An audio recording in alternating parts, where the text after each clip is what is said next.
Norman, Oklahoma, heart of America. For the first time ever, Perfect Game has assembled the heartbeat of baseball at the 13U age group. It's a true glimpse at the future of the game. Young, talented athletes rewarded for their relentless efforts, dedication, and pure joy. 1, 2, 3, flash! 1, 2, 3, Spivey! It's the inaugural Perfect Game Select 13U Baseball Festival.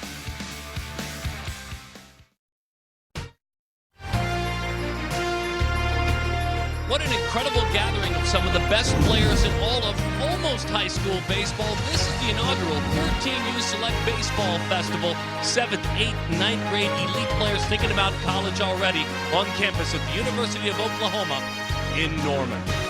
Hi there, folks, and welcome back on campus. On behalf of Perfect Game, this is longtime Major Leaguer Flash Gordon, nearly 1,000 appearances in the big leagues. And to my right is Perfect Game's national cross-checker, Jeremy Brown. My name is Darren Sutton. Glad to have you with us for this unique event, gathering these talented players. So, Flash, when you're at that 13U age group, as we talk about some 8th grade, some 9th grade, you put your pitching coach hat on. Looking at mechanics, what are you looking at? What development are you seeing? You've spent the week with these athletes. Yeah, I mean, I tell you, when you watch them, you're seeing the talent not only arise, but you're also seeing the ability to repeat the delivery.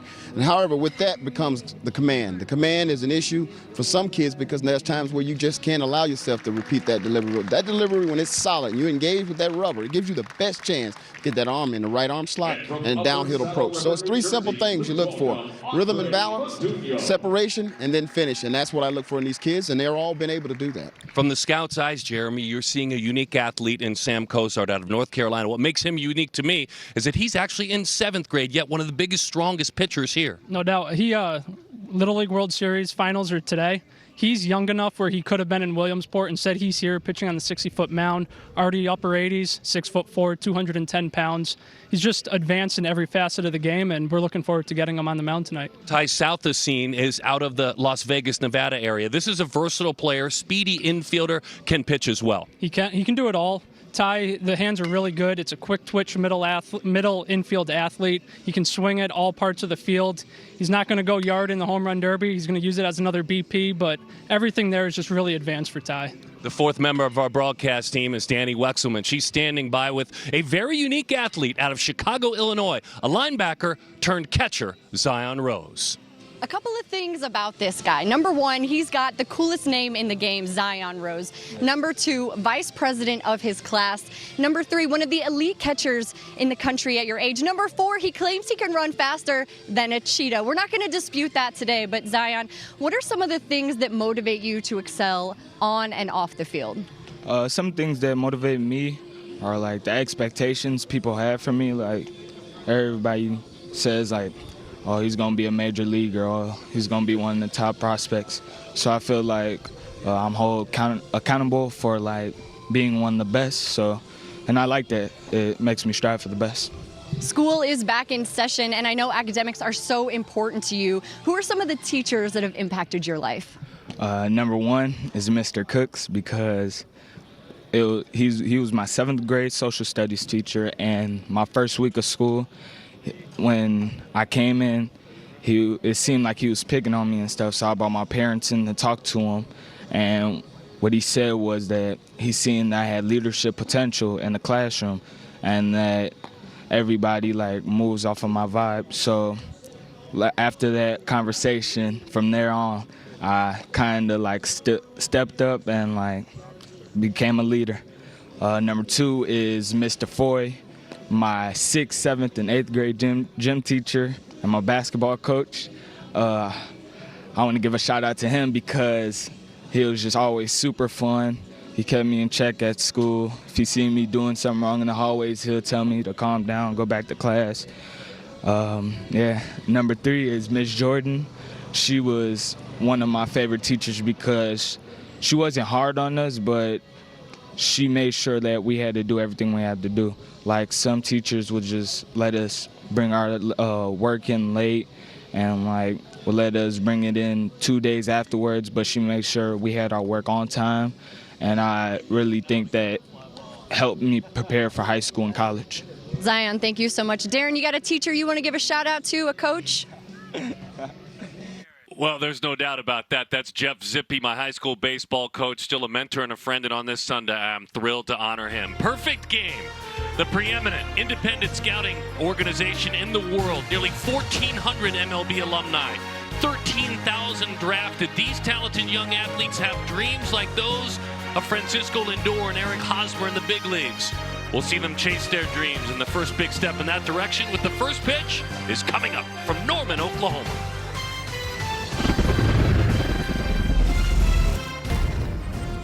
The Perfect Game 13U All-American Game on CBS Sports Network is sponsored by BSN Sports Baseball, proud partner of Perfect Game.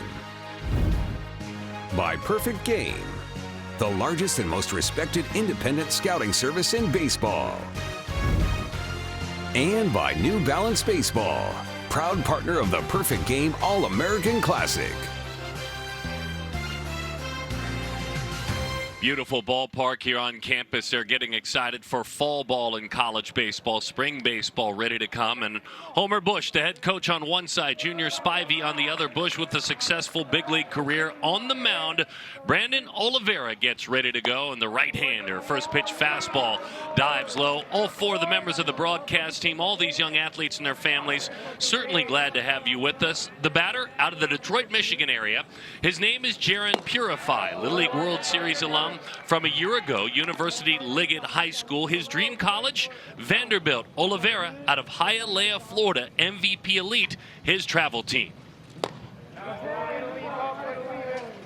2-1 the count. You talk about Purify's dream school. Oliveira on the mound here already has his commitment figured out. He's going to stay close to home with the University of Miami.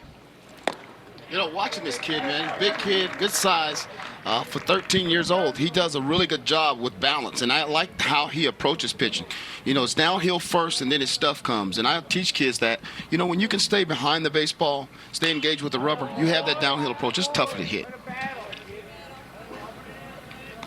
Oliveira, Brandon, his dad is Saul, played many years in Cuba, and has coached baseball for over 20 years. Brother Brian played high school baseball, currently playing high school baseball on the ground, middle of the diamond, backhanded effort, long throw, not in time. The speed of Jaron Purify. Bryce Clavin, a two-way, really good athlete, a football player as well, couldn't make the play. Right there, that ball was over the middle of the plate. You know, it got ahead of him, so he should have mixed his pitches down and away. But, you know, sometimes you miss. And when you miss like that, hitters takes advantage of it. You get to see Clavin there, Bryce, with his footwork going up the middle, showing off the range, just getting to the ball. He's a premier athlete and somebody we're going to watch closely moving forward. Derek Curial's out of West Covina in Southern California. Holland Crest Middle School. He's a 24 grad, left-handed hitter. Good fastball darts over the outside corner for strike one. Yeah, and you know what he does? He does a really good job. Yesterday I got a chance to see him do a little touch and feel, and his fastball had some sinking action, but some real good movement, quality movement downhill in the zone. You know, as long as he stays tall over the rubber, he usually throws strikes. You talk about how firm the fastball is. It's coming across 86, 88 right now out of Oliveira's hands, yet to play a high school inning, showing premier velocity.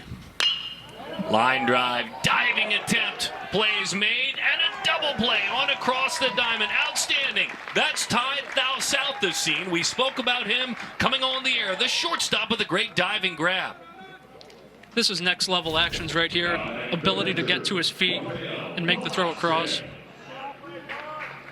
You know, pitchers love that. When guys on their toes and can make the play behind them, the pitchers love doing that. And being able to throw strikes gives you the best chance of getting the infielders to make plays behind you. Fastball just off the plate inside to Raphael Velasquez. Southern Californian as well. Heading to Huntington Beach High School. Benji Maduri, the great coach there. His home is in Long Beach, California. That one sails to the backstop. We talk about projectability just based off age even. They're going to grow physically. Knowing you're going to a high school program like Ralphie is, you know he's only going to grow in the intangibles of the game, knowledge of the game, and it's going to be another fun ride for him to watch how he develops. Right, because he's going to Miami. And they're in Miami. They really put it on the table for their players. They give them an opportunity not only just develop, but also someday think about the longevity of becoming a pro down the line. And they do a really good job. And Gino does a great job with his pitching. Oliveira, number 6 on that jersey. Sails a fastball up and out of there. when he makes his way to college and Brandon goes to school, he wants to study sports management. Does well in the classroom, is really taking care of his business. Velasquez, great spin of that front foot as he takes high up and away. So Ralphie is ready to roll. Our umpiring crew find perfect game crew. Scott Harris is behind home plate. Sam Nichols is the first base umpire. Matt Stanfield and Bob Allen. And those are the gentlemen around the diamond.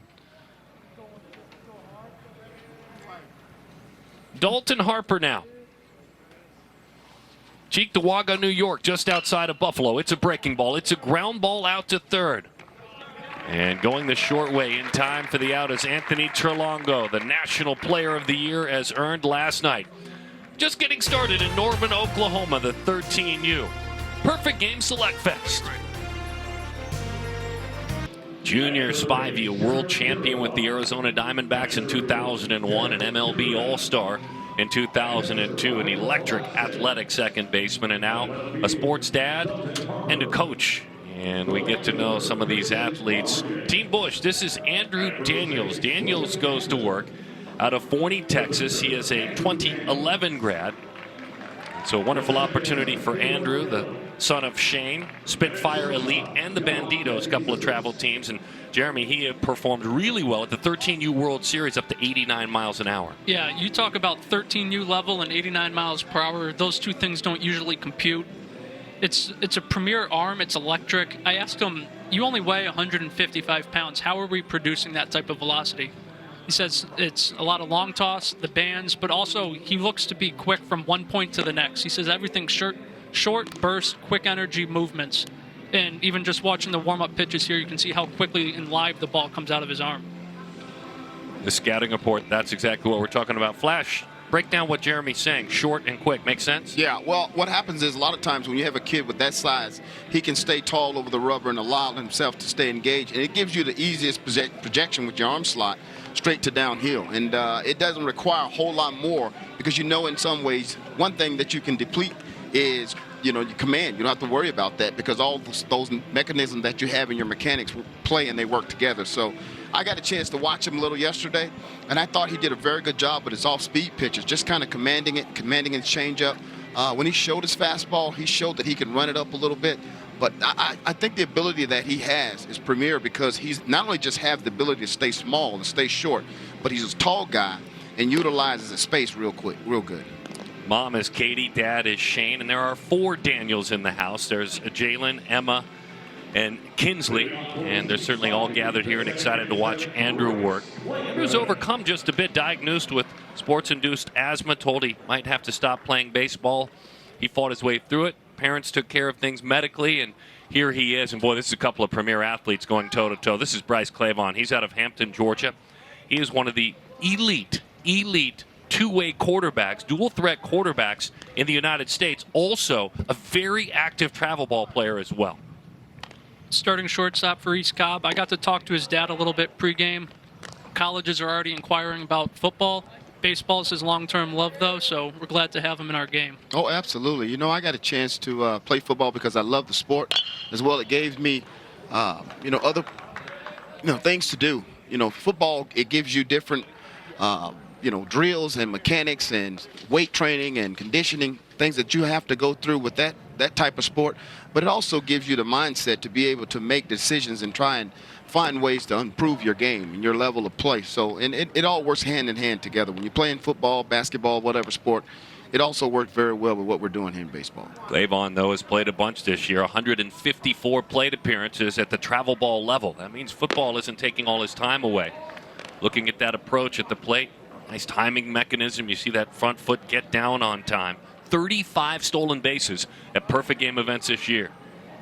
Yeah, it's premier foot speed. We got to see it here on the ground ball up the middle, and odds are he'll be off here in a couple of pitches.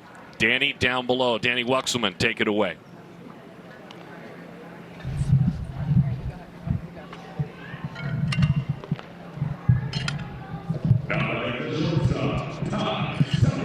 Ty Southesine We're going to have Danny have a quick conversation. We'll hear from Ty in just a bit. South the scene out of Las Vegas, Nevada. Chases a fastball up, high pop, Sun wreaking havoc. That's a nice recovery, a very nice recovery. That's Jaron Purify fighting that Sun over there. Jaron hanging in there, the third baseman. He finally found it. Off the bat, you thought it was going to be some trouble here. He automatically says, I don't see it.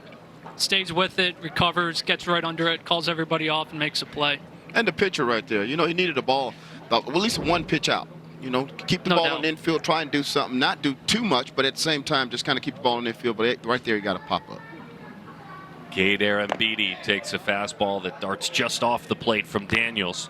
You see Daniels settling in right now. Younger pitcher, still finding the mechanics, but out of the stretch kind of helps. Yeah. Not restrict, less complicate everything, less moving parts. Absolutely. And I tell kids a lot of times, you're in the stretch a whole lot longer than you also think. And you start in the wind-up, you start by that rhythm and balance, but at the same time, you still lift that leg, that front leg up, and that back leg still stays engaged with the rubber. It's just like being in the stretch. You're still lifting that front leg and that back leg staying in the rubber. So just look at it that way. It's not so much that you can't pitch from the stretch. Just make sure that you can hold runners, vary throws. To the backstop, the speed easy. This is a stolen base waiting to happen anyway, but a wild pitch has Clavin. This is Cade Arambidi. He is out of Spring, Texas. Gerald Irons Junior High when he heads to high school, as he's a 24 grad. It'll be Oak Ridge High School, Bandito's scout team. And when you talk to this young man, it's a joy to talk. A great catcher, the son of Nikki and Steve. As that fastball hits the outside corner, he's an outstanding student as well. Yeah. All A's every year in the classroom. Just watching him interact yesterday at the kids' Curial spoke a lot to his personality. He was out there. He got his leg guard signed by all the children at the hospital. Made sure to bring it with him, and really interacted well with all the children there. The OK Corral up against the OU Medical Center and Children's Hospital. Certainly a challenge for these young men to take on, to learn about, but yet a growing experience. High fly ball right field. Tracking it. Christian Rodriguez makes the play. The tag. Chance to throw that arm. That's a firm throw. Wow. Speaking of arms, we got Daniels on the mound here. Again, another premier velocity, up to 86 so far.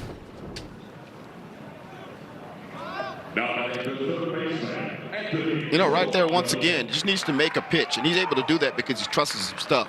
You know, it's a good real downhill approach on his fastball, able to move it around a little bit, but he mixes his stuff in so well to where that approach, he'll generally find the strike zone.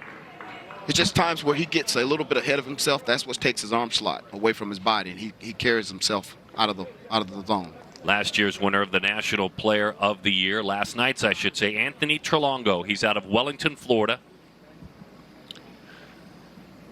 Yeah, we got to see Trelongo throughout the summer, Florida Hurricanes player.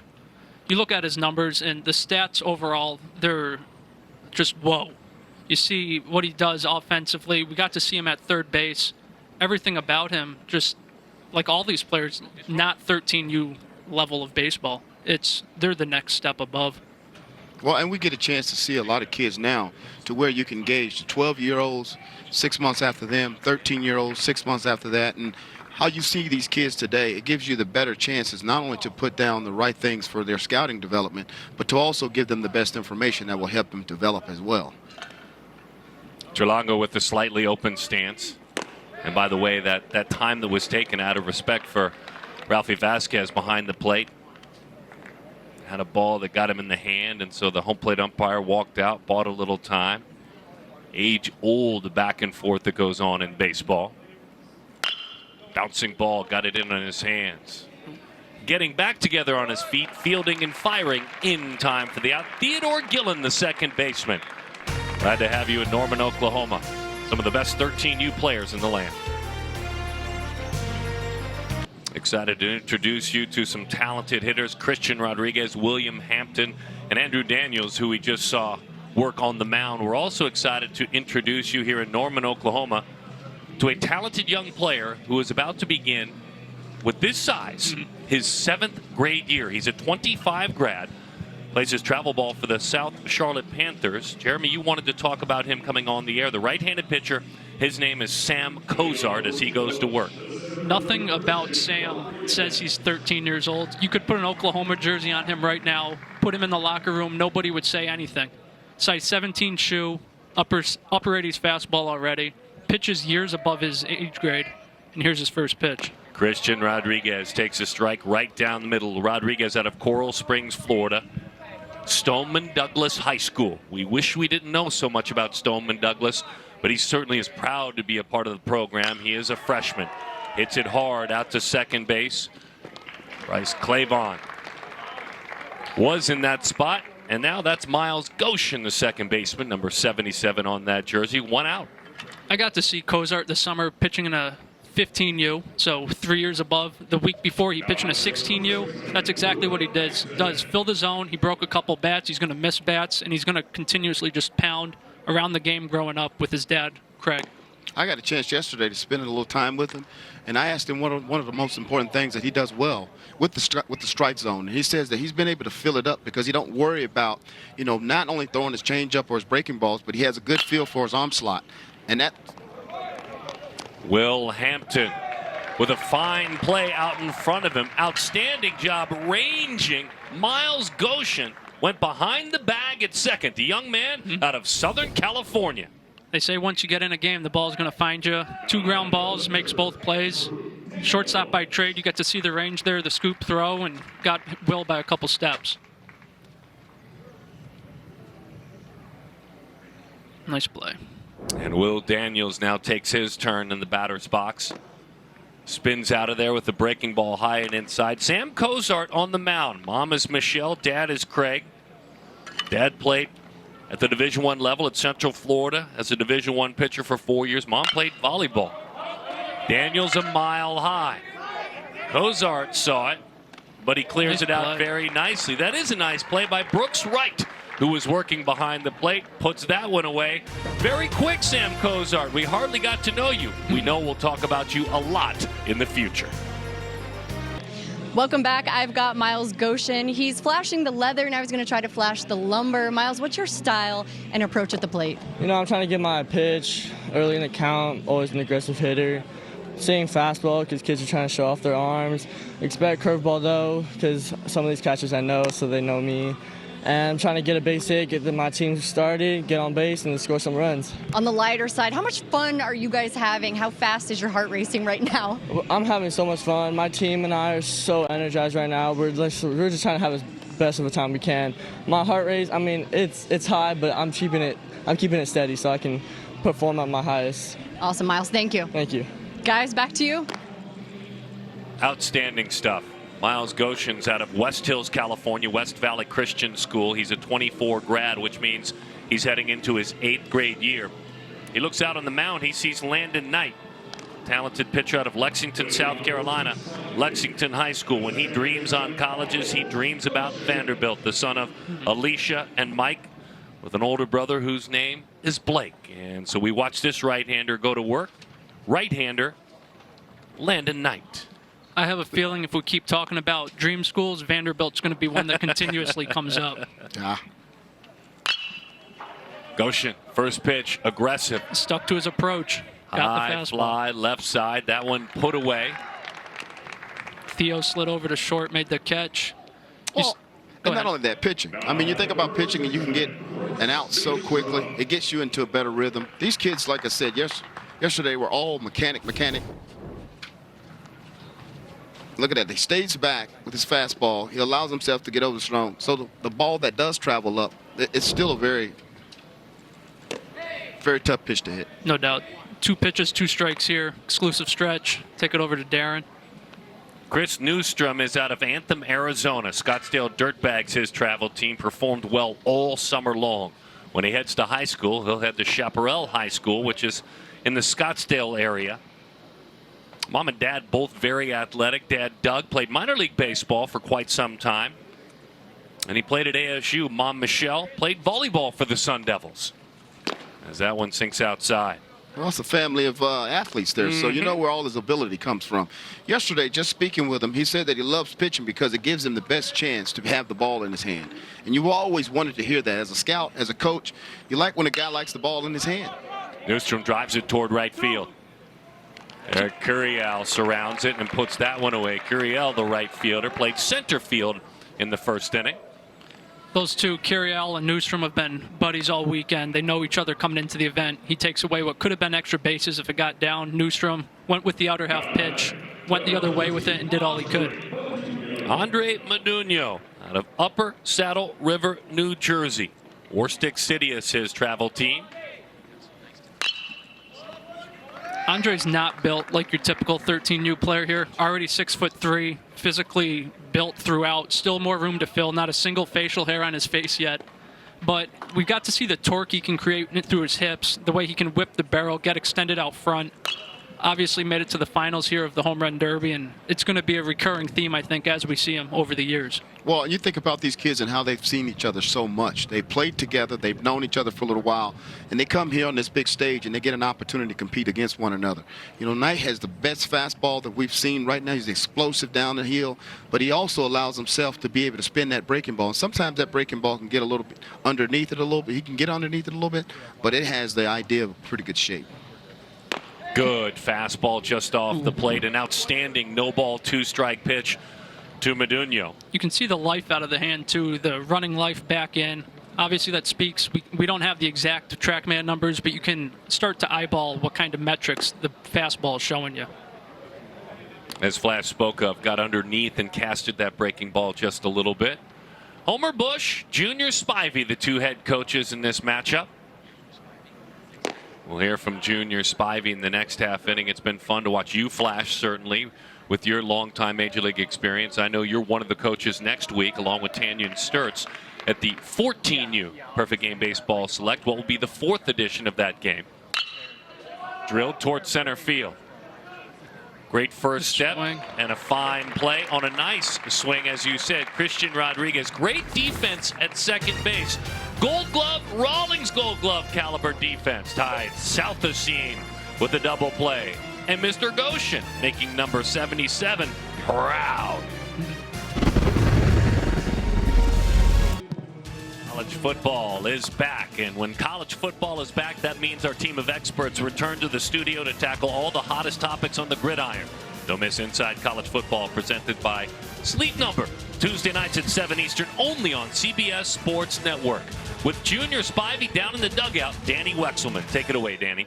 Thanks, Darren. Junior, you're having a great time. I can see it on your face. You just told me how cool it was to see these web gems going on. It's kind of full circle for you. You're from the area. You grew up playing Legion ball, and now you're coaching at a Perfect Game event. What is this moment like for you? Oh, it feels good. It feels good to see these kids at this level, 13 years old. I mean, this is the first time me seeing some 13-year-olds, play this good, this talented, and they know how to play the game and they're respectful. It's just a huge opportunity. I'm a Boomer Sooner for life, so I'm a Sooner fan, and this is just it's almost a dream come true. What did you say to these guys before the game to pump them up? I just told them to have fun. Go out and have fun and do what you do. Nothing special, but they're excited. They're ready to play. Junior, thank you. Thank you. Guys, back to you. Yeah, it's been a blast to be around Junior Spivey and his energy. It's infectious, certainly that of a longtime major leaguer who was a world champion, but now that of a dad. And his son playing right around this age group. Landon Yates is the pitcher, a right-hander, who's out of Statesboro, Georgia. Going to be a freshman at Statesboro High School. The head coach there is Jim Simmons. And a deep family. A lot of people love him in his life, and he has a love for this game as that one is rolled to the right side. Gobbled up over there by Zion Rose. We'll talk more about him, but he certainly was a big part of our pregame show. But again, you be ready to field your position, Mr. Yates, and those that work behind him.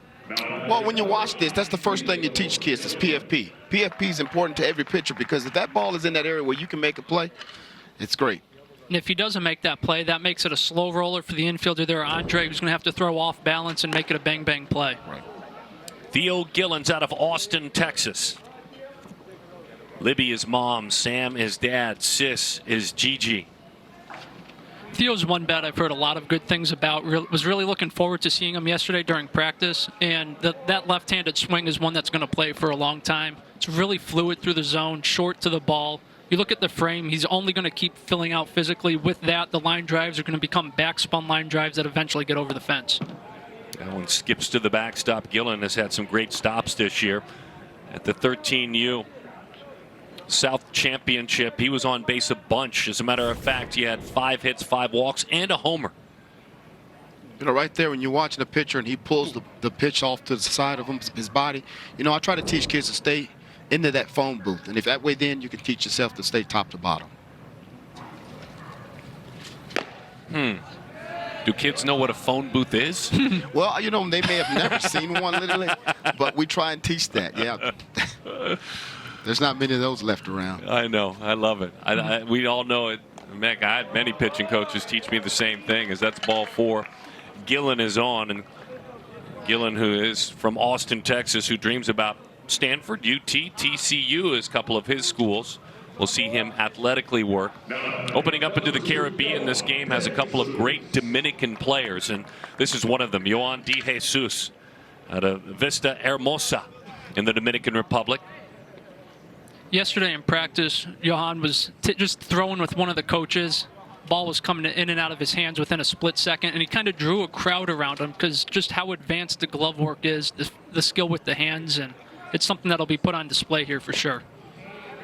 Good tight spin on that one, diving away. A little cut to that fastball. Flash, this almost had the look of a cutter. Yeah, and you know what? Yesterday he was actually experienced playing around with it. So, you know, he talks a lot about his fastball, but he also talks a lot about the breaking balls that he used. He likes to go to that command, and I told him, I said, I was the guy that threw the breaking ball a lot. Don't feel like you can't use it any time to get your fastball back into a groove. Yates right here sitting 82, 84 early on. Again, not velocity you'd think you'd see from a 60-foot mound at a 13U event.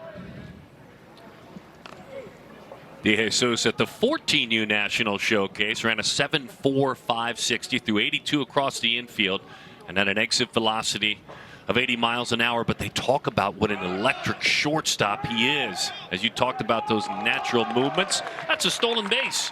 Gillen goes to work and swipes that one. Oh, go ahead. When you're talking about that, you're talking about pitching. Sometimes these runners get good jumps off the pitchers. And it doesn't matter what a catcher does. He may not be able to make a good throw because that runner got to jump off the pitcher. And he got that jump. We got to see Kate Arambide's arm right there. It was a firm frozen rope down to second base. Again, another advanced tool here at Oklahoma. Has to spin out of the way. Yates, the right-hander on the mound. Cell block his travel team. Take a look at that scouting report on who he is. A bunch of strikeouts, fastballs already touched 85 miles an hour. Yeah, I mean, the stats tell you what the hitters see out of the hand. Sometimes you can have the velocity, you can have the radar gun readings, but the hitter's going to tell you what they're seeing based on what they do. He's an interesting story, Flash. He was born with a heart condition. Doctors thought he might not be able to be an athlete of any type. And he has pushed through it, works hard every day to be better than the day before. So he was up against it as a young man. Yes, absolutely. And we talked about that yesterday. He came out to left field with me. And we talked about it. And I thought that, you know, for him to be able to have that conversation with me and to open up about it, I told him, I said, son, you're in a position with your ability to do the things that you want to do. Continue to have those goals that you want to be on the baseball field. Continue to play unless otherwise doctors tell you that you can't. But I believe in this kid, and I really do think that he can continue to do the things that he says he's able to do. And people are going to appreciate his abilities and talent. Get to know Raphael Castille with a couple of runners on with one out of Santo Domingo in the Dominican Republic. Slices that fastball away off the screening in front of the other dugout. Castillo, young switch hitter here, just like Johan, has a really good hands defensively. He was at the 14U Nationals, showed his skill from both sides with the barrel. Just up the middle, it's the light footwork, the soft hands, everything you want to see out of a young prospect. Takes a pretty fastball over the outside corner. He was an all-tournament team member at the 13U Perfect Game Series Classic. He was quite honest when talking about his upbringing. He said, where I come from, a lot of people have to battle uphill. There isn't a lot to go around, and a lot of people have to battle poverty. He said, I'm going to work hard to overcome it. I'm going to help my mom once I get there. Something you love to hear. That pitch is low. Good dive to that fastball again. Yeah, Landon needs to just stay back. You know, if he can just take a breath. And this thing is all happening so fast for these kids. You know, they're competing with the best kids in the tournament. They're also competing against themselves. They want to do very well. I think you just take a step back, stay engaged with the rubber, stay tall, and allow yourself to just think downhill, and that'll simplify a lot of things. Again, late on that one, taking it out of the catcher's mitt. By the way, if we're going to talk about mom is Niove. Dad is Raphael. And played on a very talented team in 2016 that went about as far as you could go on the Little League side. And he is a great student. 4.0 GPA. Like to work in technology and computers and software as he gets older. Chokes up on that bat.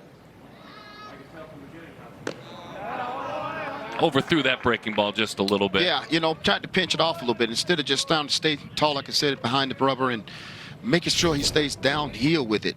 You try and do too many things with a breaking ball, and what happens is it tends to back up on you. But the rotation, he has the spin, he has the arm speed. He just needs to stay tall and stay behind it. Big slash the other way. They're really playing him like a right-handed pull hitter. Almost, if you were watching a softball diamond, it's like they were playing him like a slapper. There you go. Right center field's wide open. Oh, wow. Fastball's up and away. 3-2 the count. So here's the thing, Flash. How can you not at times be a little nervous if you're any of these pitchers? And in this case, Landon Yates, I think I would be, and most human beings would be. Well, and who wouldn't be? Like we talk to these kids out here each and every day. We see them in the national showcase. They all talked about the experiences that they have, but they're still having some butterflies. So that's to be expected. This is one of the best tournaments you can be in for 13, 14-year-olds. And these guys all coming to compete. So why not?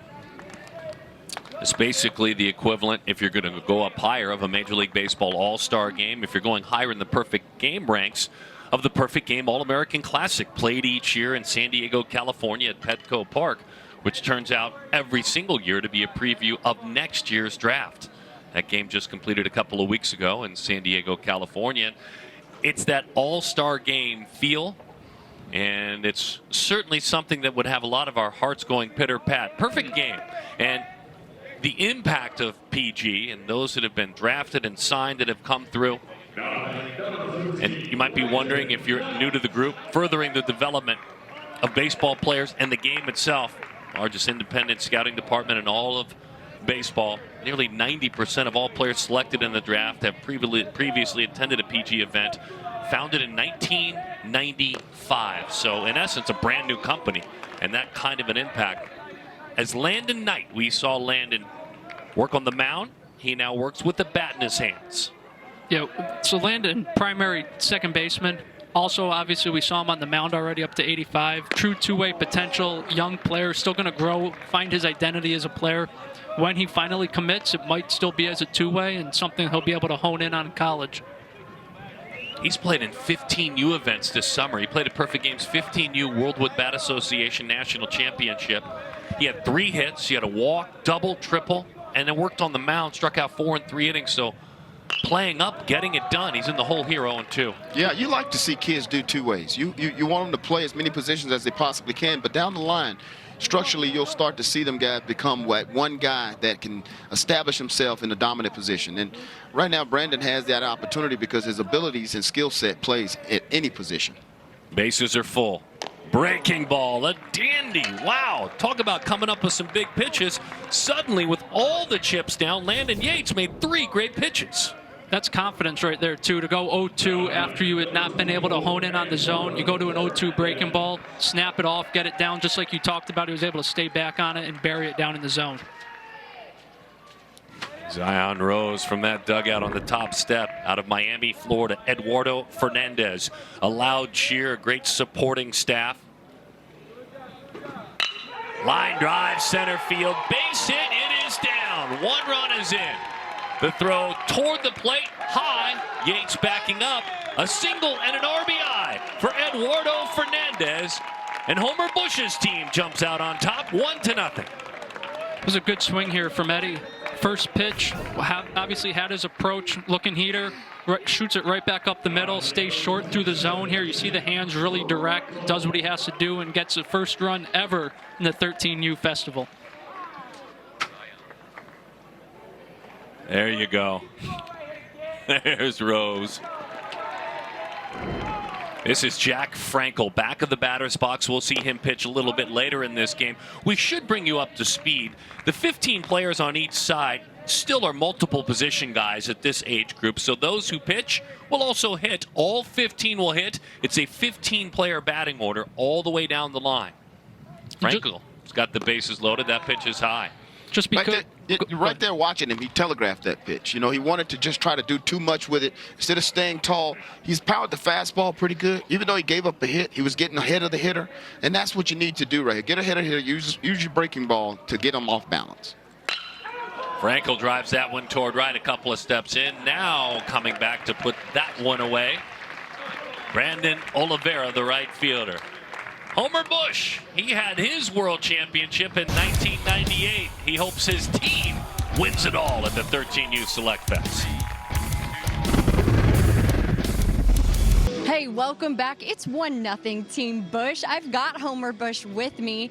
Coach, when it comes to your team, you gave him a pep talk. You told him to have a lot of joy, to play with happiness, play aggressively. Why did you choose those words? Well, for one, it's a fantastic opportunity for these young men. I didn't want them to waste their time just being filled with pressure the whole game, try to do too much. And, you know, we had a fantastic yesterday where they brought so much joy to some sick kids. And then, but in order to play the game, you got to be aggressive, you know, and that will allow your true talent to show. You are an impressive athlete. You football records in Illinois that still stand with your name in them. When it comes to pressure, you probably know a thing or two about that. Flash Gordon was talking about slowing the game down for these guys. How do you verbalize that to them? Can you? You know, just by being one step ahead of the process as much as possible and as often as possible. But I tell you what, as much baseball as they're going to play throughout their careers before any serious decisions are made, you know, why waste so much time feeling pressure? Like, just play. Make the game become second nature. And at the end of the day, you will enjoy the process a lot more. Coach, thank you so much. Yeah, thanks for having me. Guys, back to you. It's been fun to be around Homer Bush. This is William Hampton. Will Hampton out of Richmond Hill, Georgia. Calvary Day School. He is heading into his 8th grade year. He's a 24 grad. William and Melissa, dad and mom. And our first southpaw fires a strike right down the middle from Hampton. We didn't get to talk about Hampton much when he was out hitting either. Big physical body, really loose hands offensively. You see here on the mound now, coming in second pitch right there, landing the curveball already up ahead 0-2. Yeah, I watched him yesterday, and we were talking, and he said he liked using his breaking ball, but early in the count at times, especially when he's facing right-handers, and as you saw right there, he threw a breaking ball after the first pitch. Brooks Wright is the man in the batter's box. Knoxville, Tennessee, West Valley Middle School, a 24 grad. Vanderbilt, Tennessee, the two schools in state. He dreams about those. Chokes up with 2 strikes. 5-star National is his travel team, as that one misses just off the plate. Brooks is a player that we've been able to see. He does it all. Behind the plate, at the plate, on the mound, even in the infield, outfield. He's got the versatility that so many of these young 13U players do. And he's one that we're going to get to watch unfold as the 9 innings here.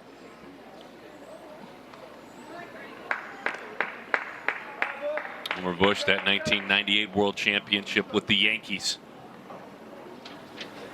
When you talk with Hampton, what he would like to study someday, something in the medical field, medicine drawing his interest. As he paints the outside corner, that's strike 3. Just a little bit of comeback, a little cut to that fastball to grab the black.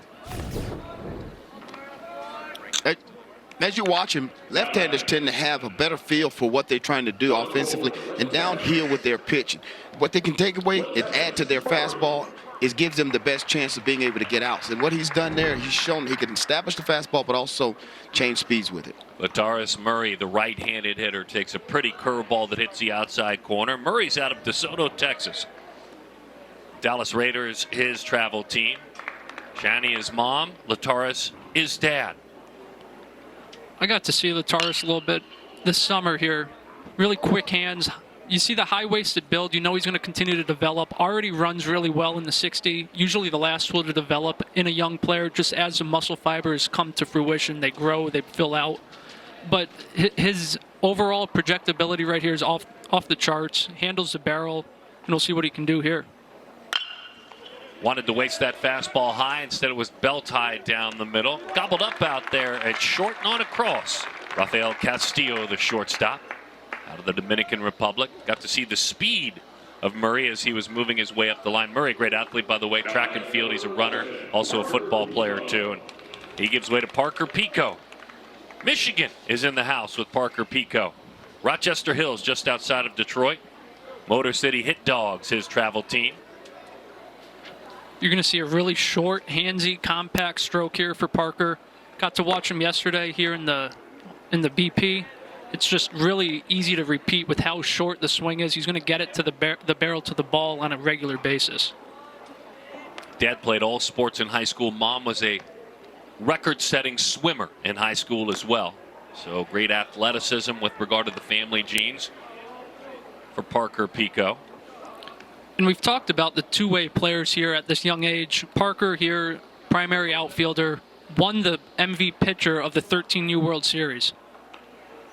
So again, speaking to the two-way abilities, the good frame, the projectability, all the tools, just a feel for the game. Something you want to find in a young prospect like Parker.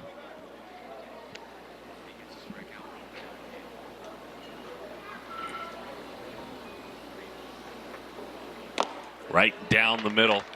Ask all of these youngsters, where do you think you'll be in 10 years? I love Parker's answer. I'll be 24, college graduate, Dodgers, impact player, beautiful house, nice sports car, a yacht that I can take my family on because I want to include them and I want to give back to the community in every single way possible. Parker Pico, 10 years from now. I'm just worried about what's for lunch tomorrow. What a thoughtful answer, though. Oh, yeah. He's got it all planned out. And to think like that, I mean, to give back to family, have the character and design to know that, you know, you want to give back to the community in all those facets. It's just great to hear these kids speak, and they talk about that a lot. And set your goals and know what you're working towards for the next handful of years. Bailey Thorne, number 25, with a bat in his hands. Homer Bush's team in the red uniforms. The crimson uniforms, Junior Spivey's team in white. Pretty breaking ball. Gets a swing and a miss to Bailey Thorne. He's out of Phoenix City, Alabama, Russell County. Russell County High School is what he will attend. He's heading into his 8th grade year this year. The son of Angie and Jeff. Russell County is a school we'll be talking about a little bit here over the next week with Colton Wombles in next week's 14U Select Festival. So good little pair of underclassmen coming up through the ranks for Tony Rasmus. Slightly open stance. Hampton darts that fastball in and off the plate. To talk about Will a little bit more, you know, you're seeing a left-hander with stuff. You know, like yesterday I got a chance to talk to him about what he wants to do with his fastball. If he wants to be a guy that throws hard, 95 or better. And he said he doesn't have to. He would love to be a typical left-hander in the sense that he throws strikes. Gets ahead, mixes his pitches. But I told him, I said, son, well, one thing that you have to find yourself doing is realizing that that glove hand sometimes can dictate or help you with command. And right there, we're seeing that he's a little all over the place with his breaking ball. He still has a very good breaking ball and needs to trust it because that is his out pitch. And you're seeing, as a secondary, even the pitchability and the feel for filling the zone, go to the breaking ball, as he does right there, ultimately walks home, bringing up the next batter with 2 runners on. Nice job working behind home plate. Raphael Velasquez throwing a chest protector flash right in front of it, like he should. Well, yeah, and that's what you expect from your catchers. Look, you're going to throw a breaking ball and put it down, you have to block it. So you're teaching that. We're seeing a lot of kids that with that ability now and the skill set and the feet work to be able to make better blocks. Dyson Fields is out of Ruston, Louisiana. And Dyson takes a fastball, upper tier of that strike zone. 0-1 the count to Dyson. The athleticism for Fields is evident even in the players' lounge last night during the ping pong tournament. He wanted the paddle in his hand. He was making sure he was getting on the table. A little hand-eye coordination there. There's that breaking ball rolled out towards short. Diving attempt. Drawing the throw from left to the plate. On a hop. Run scores easily. Pico with the speed. And an RBI for Dyson Fields. We're tied at 1. There's a hand-eye coordination coming through. First hit of the game for Junior Spivey's team. Puts him on the board and knocks things back up. Pretty approach here, Flash. It is. I mean, and you think about his hand speed, like you're saying. He stayed back on that ball. He allowed the breaking ball to get to a point where he can really hit it and hit it somewhere where nobody was playing. So with that, you know, that just tells you how solid these kids are as players. They're recognizing the pitches, but recognizing the strike zone. Back to an off-speed pitch to Brandon Oliveira. We saw him start the game on the mound. Oliveira, with this opportunity, has extensive USA baseball experience as well. 12U national team, 14U NTDP in the 15U national team. So this is a player that is on the radar, not only for his high school at Mater Academy in Hialeah, Florida, but perfect game world, USA baseball world, and he's earned it. Absolutely. I mean, he's here at our 13U event, and he's going to go off to the 15U national team here in a couple weeks. Wow. Just kind of, that's a 2-year jump in terms of age. Talks about what he can do. We've seen him on the mound. And if you told me he was committed to Miami as an outfielder with the bat, I'd buy it based off the tools right now. Pitched that gold medal game for Team USA in Taiwan in 2017. Stolen base, Dyson Fields, that athletic outfielder that we talked about. Go ahead and swipe that one, young man. Runners on second and third.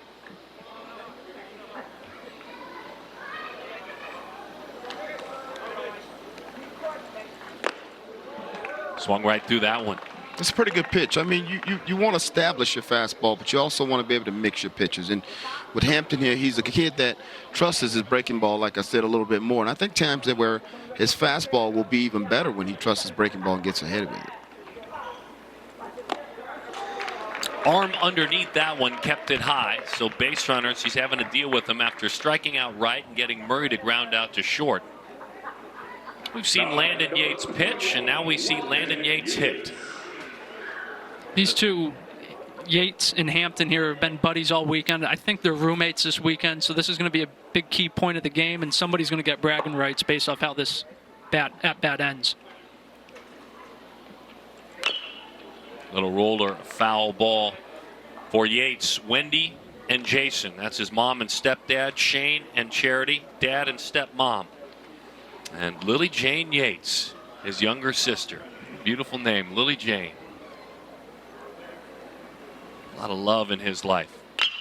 Breaking ball, ground ball out to third. A couple of steps to the bag. Theodore Gillen makes the play for the out. Homer Bush Jr. Spivey, head coaches of this, the 13U Select Festival, 1-1. The Perfect Game 13U All-American Game on CBS Sports Network is sponsored by the Toby Keith Foundation mission to encourage the health and happiness of pediatric cancer patients. Glad to have you back in Norman, Oklahoma. The Perfect Game Players Spotlight. 1-1 our score, the best 13U players in the land. We shine the spotlight on behalf of Perfect Game on a young man out of the Detroit, Michigan area. Jaron Purify. All over the YouTube world. Great plays in the Little League World Series last year. Purify to up second in this inning. Our Perfect Game Player Spotlight as Brex Caldwell leads it off. Bailey Thorne is who he works against out of Phoenix City, Alabama. We talked about Bailey last half inning for his abilities with the bat. You're going to see him here on the mound. Really short stride, short arm. Caldwell rolls that one to the right side. Goshen, who is playing first, flips it on over to Bailey Thorne, as we said. Finish your thoughts on his work on the mound. Definitely. You got the shorter stride, the higher arm action. You're going to get that sinking action on the fastball to the plate. You see there he was able to induce a first pitch ground ball out. And it's something we're going to continue to watch with him because he should, with how compact his arm is, he should be able to just keep pounding the strike zone. Here's Jaron. Back of the box. Yes, it was a great diving play at the Little League World Series last year. And then in regional play, earning his way to the championships. Couple of big hits, aggressive base running, got a chance to be thrust onto the world stage. He goes up the ladder for that one on a backhand. Long throw across the diamond. Purify, no match there. Bryce Clavin, the super athlete, with an effort there from short. The wheels flash of Jaron Purify. He came out of the gates and was ready to roll. Well, yeah, you think about his swing. He stayed compact, allowed himself to see the ball, hit the ball where it was placed, and then that speed coming out of the box, man, that's pretty good. 2 for 2. When you're hitting 15, it's hard to wait for that second at bat. When you get to it and you got 2 hits, well, that's good news. You're going up there ready to That's attack good news. the ball. Derek Curial, slightly open stance from the left side. Curial just showed a really smooth and fluid approach yesterday during BP. I was able to talk to him outside the bubble. Went up even in BP with a plan of what he wanted to do, and how smooth and fluid through the zone is. He was able to execute it. Good life, good sink to that pitch as it dives away. That's a ground ball waiting to happen. Yeah, Thorne here is working 82-84 on the fastball. Just another big arm coming out, showing what he's got here on Oklahoma's campus. A little bit of room in right center field. I expect him to slap it the other way, Curiel. You know, Bailey just attempting to throw over there, just let the runner know that I'm not forgetting that you're over there. He's able to do all those things to keep himself in position for a double play. Right to the bag, steps on the bag, on to first. That's a double play. Just as you draw it up. Oh, my goodness. Athleticism, one of the best quarterbacks in the country, and a really good shortstop. Bryce Clavin, Johnny on the spot, turns it into 2. A double play. Hey, welcome back. We've got a tied game in the bottom of the 4th. I've got Bryce Clavin here with me. Bryce made that incredible play. You didn't get to that. You made that first one. You couldn't get the ball all the way there, and then you come back and make the double play. Talk me through that. I just wanted to make up for my pitcher. You know, I tried my best, didn't get it. So on the next play, I'm just going to help him out, just make the play. How important is it to have your pitchers back, to have this defense, and to be able to show off a little bit? It's very important because he's pitching. He controls the game, and if you make plays, he's going to be happy. He's going to keep pitching and throwing strikes, so it's going to be good. Number 2 dual threat quarterback in the nation, and you're showing off your skills. How does football help you on the baseball field? It helps with arm angles, just seeing the field better, just know what I want to do with the ball. And what about the guys behind you? You clearly have all gotten to know each other really well. You've got amazing friends. How about this group? Who are all these guys? These are guys. Hi, Mr. Bryce. These are my friends now. You know, met them this week. It's pretty cool. This is getting to know them better. Awesome. You've got a great team. Team Spivey over here representing Bryce Clavin, making plays in the field. Bryce, thank you. Thank you. Guys, back to you. I love that. These are my friends now. Just simply put, getting to know them. They've spent the week together. Christian Rodriguez is on the mound. Good whip in that delivery. Right, here's the key. He stayed poised the whole time while cups were being put on his hat, mimicking behind him. Stayed key. Very peaceful. You were talking about Christian early on, and Christian is a kid that, you know, stays on the side of the ball a little bit, but stays behind the ball very well. And that funky motion right there gives him the best chance to be able to get punch-outs like that. Tell us a little bit more. Rodriguez out of Coral Springs, Florida, Stoneman Douglas High School. Right. You look at how he stays behind the baseball, but he has that funky arm flip to the side. I mean, it gives you a little bit of a spin that kind of that would glove side run and sink, but it also is very explosive. He has a very good fastball, but also a very good breaking ball. Already has a 16 strikeout game on his resume. Has pitched very effectively, and he's a really good athlete all around. Yeah, he goes about his craft. He's very detail-oriented, knows what he's doing. We got to see the arm early on from right field with the strike to third base. Now he's coming to the mound and filling it up. So wait a minute. Bryce not only did that great interview, stayed peaceful, turned the double play, but then really quick ran to the on-deck circle. He's going to get a new helmet. He got the wrong helmet. Moving around a little bit too much. It's all that hair. Deals with Christian Rodriguez, but now he's poised enough to go to work. 1-1 the count. Some of the key numbers on Christian Rodriguez as a hitter and as a pitcher. 63 strikeouts in 35 2/3 innings. Good breaking ball. 1-2.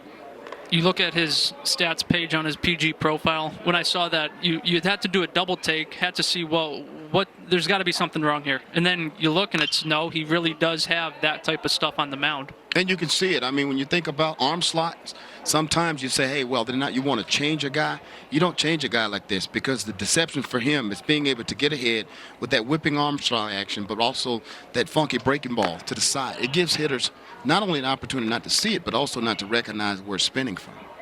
Stoneman Douglas High School. We know so much about Stoneman Douglas because of the tragedy Valentine's Day a couple of years ago, the 17 that lost their lives. There's such a pride now in representing the school, the campus, the unity of the students. And Rodriguez will be a freshman, a whole new life journey for him at a school that we're all watching very closely and still think about to this day. Clavin, did he go around? He did not. So he is on with the walk. As a matter of fact, Stoneman Douglas, this young man, Christian Rodriguez, will be playing with perfect game All-American Kobe Mayo, who was outstanding all summer long and did big things for perfect game. You have a senior at one end, and down at the freshman end, you have a freshman. And my guess is Rodriguez will have a chance for Coach Todd Fitzgerald to make the varsity team. Make the team, pick the brain of Kobe, kind of go through the process. Kobe's not the only D1 player on that team, so he's going to get to grow around these players, pick their brains, know what the process is like, and that's key for their development moving forward. Absolutely. You want to be around guys that's doing it in the game. Also understanding how it is to be prepared, have a routine. And that's what he's going to get an opportunity to see and witness, is how these guys go about it. And let me put my... South the scene, drops down a bunt, hopping off the mound, Rodriguez. Finish your thoughts. Yeah, Flash. and fielding your position right there. We got to talk about that again. That's just very important for any pitcher. But to talk about how these guys get an opportunity, these young players get an opportunity to go and play on some of their JV and varsity ball clubs with some of the best talent. Push that one to the right side. He was trying to sneak that by. Yeah, well, great play right there for the pitcher, just to make sure that he gets an out. Ty was bunting for a hit there. Just kind of reading the infield, speaks to his baseball IQ, just the knowledge of the game, what he has to do. Still got the runner over, but he wasn't looking to sacrifice himself there in this type of setting. Cade Arambidi, number 0 on that jersey. Back corner of the batter's box. Late run over the outside corner for strike 1 to Cade. One thing that I've talked to pitchers and coaches about, in that situation, and we're teaching kids, do we talk to them mainly about the 2-strike approach, staying with the hitter, staying with the pitch, seeing what you understand, the ball that you can handle, and how do you handle being able to find ways to just, like I said, make something happen without giving up an at-bat. You see a big cut there from Cade. He goes to the plate looking to do damage. We saw him down at Fort Myers. He played in the 13U, stuck around, played in the 14U, hit out of the 6-hole of a talented Banditos club, put up numbers, and now we get to see him here against his own peers. 1 ball and 2 strikes to count on Cade. Where do you start with what he has been able to do in the classroom? Straight A student, an honors student, Junior National Young Leaders Conference, went to Washington, D.C., volunteers many spots, senior centers, and helping to raise large funds. St. Jude's Hospital got crossed up there as those two. Yeah, but as you're talking, that's pretty impressive. I mean, for kids to have that feel of wanting to give back in such a manner. I mean, it just, for me as an ex-Major League Baseball player, I wanted to give back, want to do so much. But now on this stage, these kids get to start a whole lot sooner. What an impressive thing. Base hit left field. They're going to send the runner on around, drawing the throw on a hop with the tag. Not in time. Clavin just slid by. A beautiful throw out there in left field by Dalton Harper. He made it also very close. Got it there on the hop. Zion Rose trying to pop that tag down. If there was anybody else on the bases there, it might still be a tied game, but having it be Bryce racing around from second base helps put Team Spivey up in the lead. Oh, what a great effort. Excellent throw. 1-hop strike. He got in there. Just under the tag. How about the athleticism there from Zion to pick the ball and dive across his body all in one motion, too. Folks, this is a 13U event. And Beatty celebrating when he gets to second. Many of these players were playing on smaller diamonds a year ago. 13U event, you have a throw like that from a major league distance in left field. Yeah, and that just tells you how how mature and the understanding that they have of the game. So that's why we have a stage set for such kids to play. It's because they're ready. They're able to understand that this ability, this skill set, this competition stage, they can play together. They can play against one another. He knew what to do, what he wanted to do with that ball, and he tried to get that out. Toward the right center field gap, that one is down, and he will run for quite some time. Anthony Trelongo taking a tour of the base paths. Touches second, will throw at an anchor there. It's a double, it's an RBI, and it is another run for Team Junior Spivey here at the 13U Perfect Game Select Fest. That was a good backside swing there from Trelongo, too. Got a fastball in, puts it the other way, gets by the center fielder. And that's our first extra base hit of the 13U Select Festival. Well, that fastball was up. So if you're pitcher, you got that much movement on your fastball. You want to be down in the zone. We talk so much about all these different types of spin rate and ideas that they have, but the bottom line is pitching down with that kind of command and that type of sink.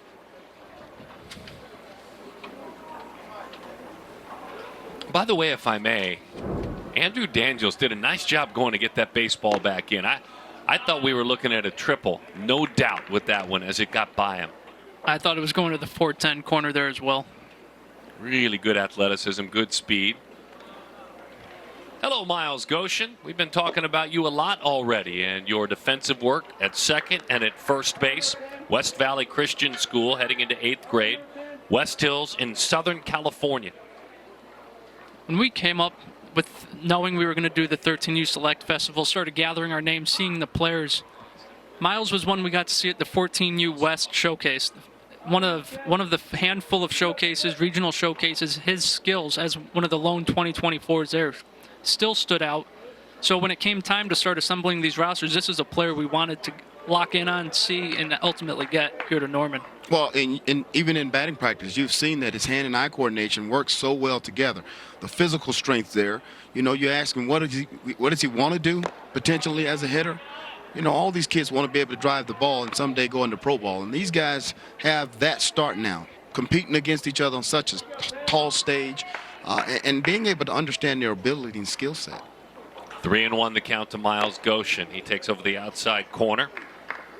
5th grade teacher, Mr. Bernstein, his favorite teacher as he looks back on those that he has learned from. Mr. Bernstein also taught Kevin Pillar, great major league outfielder.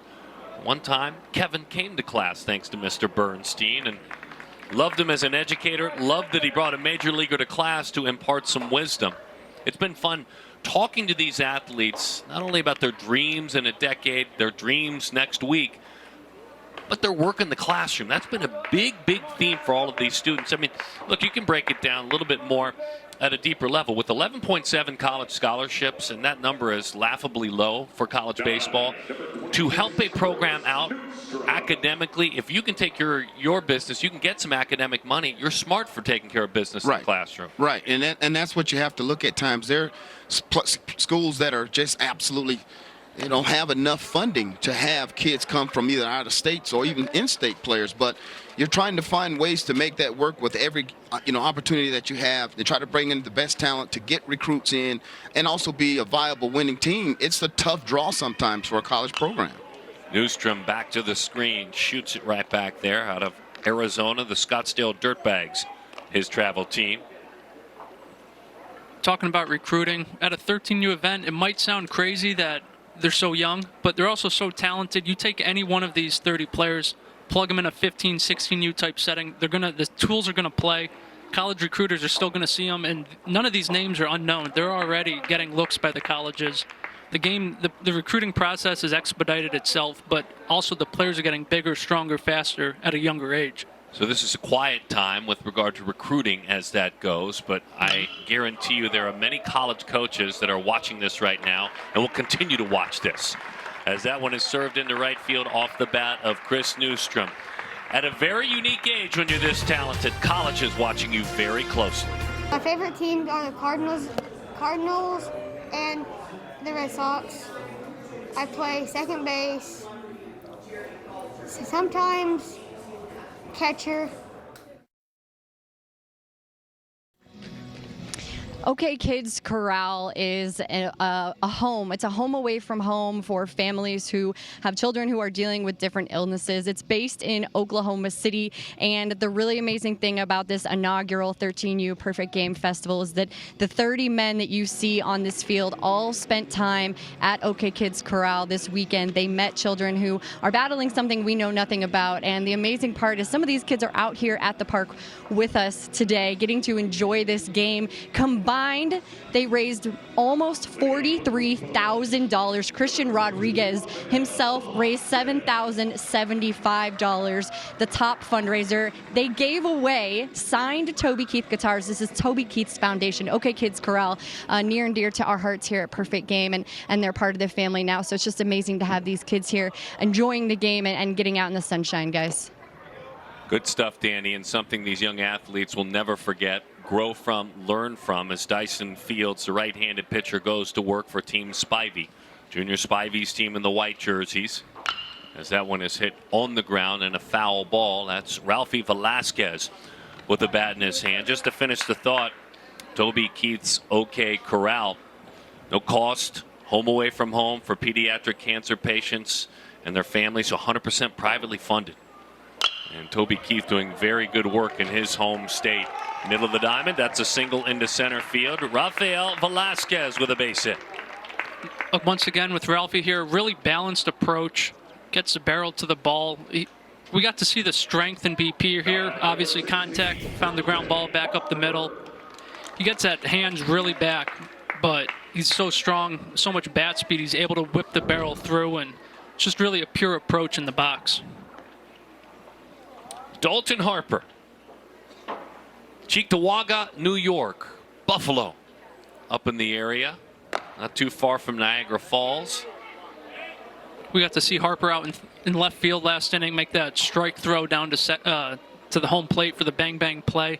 Primary right catcher here, as you see, also plays third base. Kind of speaks to his awareness in the field of knowing what to do in such a situation where he had to come up throwing. Well, that's it. He has awareness to know what he wants to do with the ball.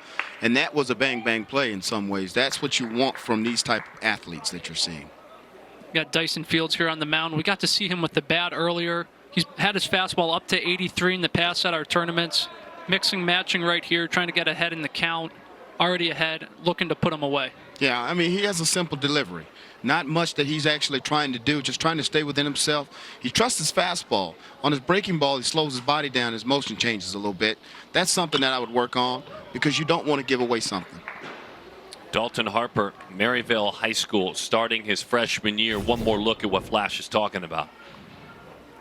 And it's very simple because right there he's eliminated all the head movement, which is good. That's the one key the kids have to remember. In the stretch, you can eliminate some things. However, you still will have the same velocity. Just go ahead and allow yourself to work through it. Work down the hill. Stay with your rhythm. Trust your stuff. But stay tall on that backside and engaged. Harper, you got to go check out his profile and see what he did at the 13U World Series stats-wise. It's just otherworldly. Trying to create a little bit of action on the base pads, and you can't really shake up Fields. Athletic, just stepped off, turned it into an easy out. Velasquez erased on a caught stealing. Fields right here does all the right things. Step off, he's listening, he's not over patient and overzealous. He made the right decision going to second base right with the ball to give his second baseman a chance to make a play for him. That's a play at this age you'll see. Pitcher, they hear commotion behind them. They're gonna twitch. They're gonna freeze. They're gonna usually balk in that type of a situation. Dyson there just stays really calm, steps off, spins, does what he has to do. 3-2 to Harper, fouls it off.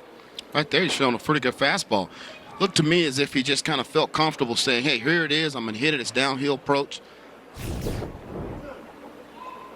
And didn't try to do too much with it. Here it is. I like that when a kid goes right after a hitter. Stayed through it well. Went up, took a whack at a high spinning breaking ball and serves it foul. Harper, who is heading into his freshman year, has been playing varsity and catching for his high school team, Maryvale High School, since he was in 7th grade. Varsity catcher since 7th grade. handling a pitching staff, dealing with pitchers. That one, good pitch in on his hands. Tied him up nicely. Easy chance. That one's gobbled up out there by Anthony Trelongo, the National Player of the Year. Tom Flash Gordon, our color analyst. 2 decades in the big leagues. What a career you had, my friend, and now you take it and give it all back. Your sons, obviously, elite professionals, both of them. And you, a big part not only of giving back and teaching the game, but a big part of the community efforts on behalf of Perfect Game. Yeah, I've been really blessed to be in this situation where I get an opportunity to go out the country and see kids play, see the communities, interact with them, and find out what it is they love doing. So this is a great way to give back for me. You know, that's just to watch his motion. He slowed his motion down a little bit. That's some old school stuff. I mean, that's what you want kids to do every now and then try. But however, they sometimes need to just get into a rhythm with their fastball and their breaking ball, and he likes doing that. I'm okay with that. Wait, I like that. I like that a lot. That's athleticism. You got to be in shape. You have to know your body, have a good strong core. There it is. And drop slot. A breaking ball. That's strike 3. That's a strong inning. Dyson Fields grabbing our attention. The pride of Ruston, Louisiana, Ruston High School. Long pause. Stay back. Tough to do with that kind of delivery. Louisiana Knights, his travel team, they're loving that stuff. 3-1 is the score at the 13U Perfect Game Select Baseball Festival. Homer Bush, Junior Spivey, our G-Form play of the game. The action was in the 4th inning, and it was Junior Spivey's team aggressive out on the base paths. Tight play, beautiful throw, but the speed of Bryce Clavin with a head-first slide just in front of a big arm and a pretty throw by Dalton Harper. Junior Spivey's team was not done. Driven into the right center field gap by Anthony Trelongo. Cade Arambidi, come on down. He too with great speed. And Trelongo, how about that celebration? The National Player of the Year as earned last night. Our G-Form play of the game. Danny Wexelman, Flash Gordon, Jeremy Brown, Darren Sutton, glad to have you with us. Andre Modugno goes to work off the end of the bat in center field. Diving play. That one is run down out there. Derek Curial, thank you very much. Great first step. This is what he does. I mean, defense, you don't often think of it as a first tool asset for a kid at 13U, but the ability he's able to cover ground, the quickness of his first step, we get to see it here right away. He's played well in right field, now center field, and he looks the part out there, don't he? Brooks Wright goes to Hacken. When talking about Brex Caldwell yesterday, we were talking, and I said, son, you know, what all the pitches you throw? And he said, Coach, I have a fastball, curveball, changeup, a cutter. But I like the cutter a whole lot more than I do the breaking ball. And I said, well, let's just try to work with both of them and see what it is you do very well. And at the end, he said, Coach, what do you think about my spin on my breaking ball? Do I need much more spin rate than that? And I said, well, son, I don't think so. I think the most important thing you have is that leverage, that sight that you want to release that baseball on. And if you allow to stay yourself behind the baseball, stay tall, you'll deliver a good breaking ball a lot of times. What do you think of a player having too many pitches in an arsenal, or trying to tinker, throw a curveball and a slider, trying to repeat but still try to keep them different on each other? Do you think it's good to have 2 different breaking balls at this age? Should you just focus on one? Well, I think if you're going to have 4 or 5 pitches, I think some pitches are going to lack. And I think what we need to establish a little bit more is the fastball command, being able to throw that fastball and have the confidence into using it when we need to. Then have another off-speed pitch, whether it's a slider, whether it's a curveball, or a changeup. High fly ball into center field. That one put away. Another thought, by the way, on Toby Keith's OK Corral. Let's bring Danny Wexelman back in. Danny? Guys, I wouldn't be able to sleep tonight if I didn't tell you really quickly. We had to give a shout out to Jackson. And Jackson was someone that we got to meet at OK Kids Corral. He's at the field today. I saw him. I was so excited to see him. And I said, listen, I'm going to give you a shout out. I was like, what do you want people to know about you? And he said, I've had cancer since I was 2. And then he gave me a thumbs up because he's doing okay. So he's working on getting better. But I had to give Jackson a shout out because he's so special. And I wouldn't be able to sleep tonight if we didn't. So thank you guys. It was an impactful day yesterday for these athletes, and having their eyes opened as Caldwell drops a pretty curveball in there for a strike to Lataris Murray. Well, once again, we were talking early on about Caldwell and his pitches, and some kids having 4 and 5 pitches. However, it's important to be able to establish those pitches, because if you can't repeat and throw those pitches for strikes when you want, then yeah, you possibly have to leave 1 or 2 of them off the repertoire. But however, with this kid Caldwell, man, he says, Coach, I love throwing my cutter, and I asked him to show it to me. It was a big slurve, more of a curveball, but in the sense of a slurve than it was a cutter. So I said, well, why don't you try your breaking ball, because he has good wrist action, he can utilize his hand speed really well, and he has a phenomenal curveball as well.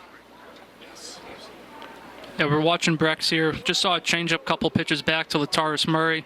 Fastball up to 82, showing the breaking ball. So you already got 3 pitchers. Big physical kid, won't be in high school for another year, so he definitely has a good foundation to grow the next couple of years. 1-2 the count here in the bottom of the 5th inning to Lataris Murray. Dallas Raiders, his travel team, played for Spitfire Elite prior to that. As that's a good-looking sinking fastball, but an even better take. 2-2 the count. 3-1 the score. Junior Spivey's team on top in the white uniforms. Homer Bush's team in the crimson. Brex is another player we got to see at a showcase early on this spring. Saw him throughout the summer with the Banditos scout team. Player we're going to watch continue to play. Hometown here. Kind of playing host for us this weekend in Oklahoma, being an Oklahoma native. That's fun. And he can swing the bat, too, from the left side. Well, that was nice on that breaking ball right there. He stayed tall and allowed it to take that depth downhill. You know, when we talk about right shape on a breaking ball, this kid could have it. He just needed to utilize his backside and stay tall over it. 6 feet 2 inches tall at the 13U age group. Poked into right field, down for a base hit. Good swing there from Lataris. Fastball on the outer half. Instead of trying to wrap the barrel around it, yank the ball, just goes with it, gets the hands extended, loose wrists, and picks up a base hit for himself. You're going to be able to see it here. Fastball, 2 strikes. Don't try to do too much. He shortened up, stayed compact through the ball. Really got the barrel out on the outer half, which is kind of advanced. I mean, for the 13U age, you're seeing kids try to pull the ball all the time. Use an all-fields approach for Lataris. No balls and 1 strike to count to Michigander Parker Pico. Outstanding student. We were telling you about the family history and a lot of great athleticism in his family. And a very good student. Honor roll all 3 years during middle school. Sophomore math, and he's far from being a sophomore. Challenging himself with 2nd-year Spanish. Just a good student, Parker Pico. Parker, one of 2 sets of twins we have here. Parker, Ty Southacene, both have a twin brother watching on. 1-1 the count. Runner on the move, swung right through, and a stolen base. Nice glove work there by Johan at second. Danny Wexelman, what do you have for us down below? Piggyback off of Jeremy, twin brother Tate for Parker. And I asked him about him. He said they share a room and their heads face each other when they sleep. They've got football and baseball posters all over the room, and Dad built a trophy case for them. They're both supportive of each other. He wrote about him in the questionnaires we get from these kids. He wrote all about his brother Tate and how much and how important he is in his life. And by the way, he also wants to own a yacht when he makes his pro debut, right? Yeah, we were talking about that earlier. Oh, my goodness. Just to earn enough to lease one for a day or 2. Then you're off to a good start, Parker Pico. That one is fouled off to the right side. There is an older brother, Nicholas, who has to deal with the combo of Tate and Parker with those football and baseball posters all throughout their room. I'm sure they've got to be Lions posters, right? Restore the Roar. I mean, in Michigan, those are patient football fans, the Pico family. Into the dirt. Runner was on the move, and so Murray with a stolen base. Showing off the foot speed once again for Lataris. We saw him on the ground ball to first, that he legged out to first base on a bang-bang play. Now we're seeing a couple stolen bags for him. Well, right there, nothing hurting breaks. Just throw strikes. You're still ahead of the hitter with 2 outs. Just try to get this guy. Bouncing ball, it's going to be tough to get this guy. Charging, firing, great effort, but not in time. Running hard and an outstanding effort there on the stride. The shortstop, Yohan DeJesus. That's about all you can do at that play. No matter what level you're at, this is what you're going to get. Right. Parker busting it out of the box. Stays short, so he's able to get out of the box quick. And Yohan, there's nothing you can do. Nothing you can do, because right there what you can tell your pitcher is, hey, you made a really good pitch. Stay with that stuff. Just know you're still in the lead. Pitch to the scoreboard. Stay downhill and mix your pitches. Don't do anything different. So Parker Pico's walked and scored a run. He's also singled in a run as well. Bailey Thorne has walked, and he has a couple of times on base now. Pico's going to draw the throw on a hop. Gets past the third baseman there. But a beautiful throw, as you said. Runner will trail and move up. Derek Curial uncorked an outstanding throw. Yeah, he really rounded the ball well with his footwork to get behind it, took a good angle to it, and delivered a strike again to third base on one bounce.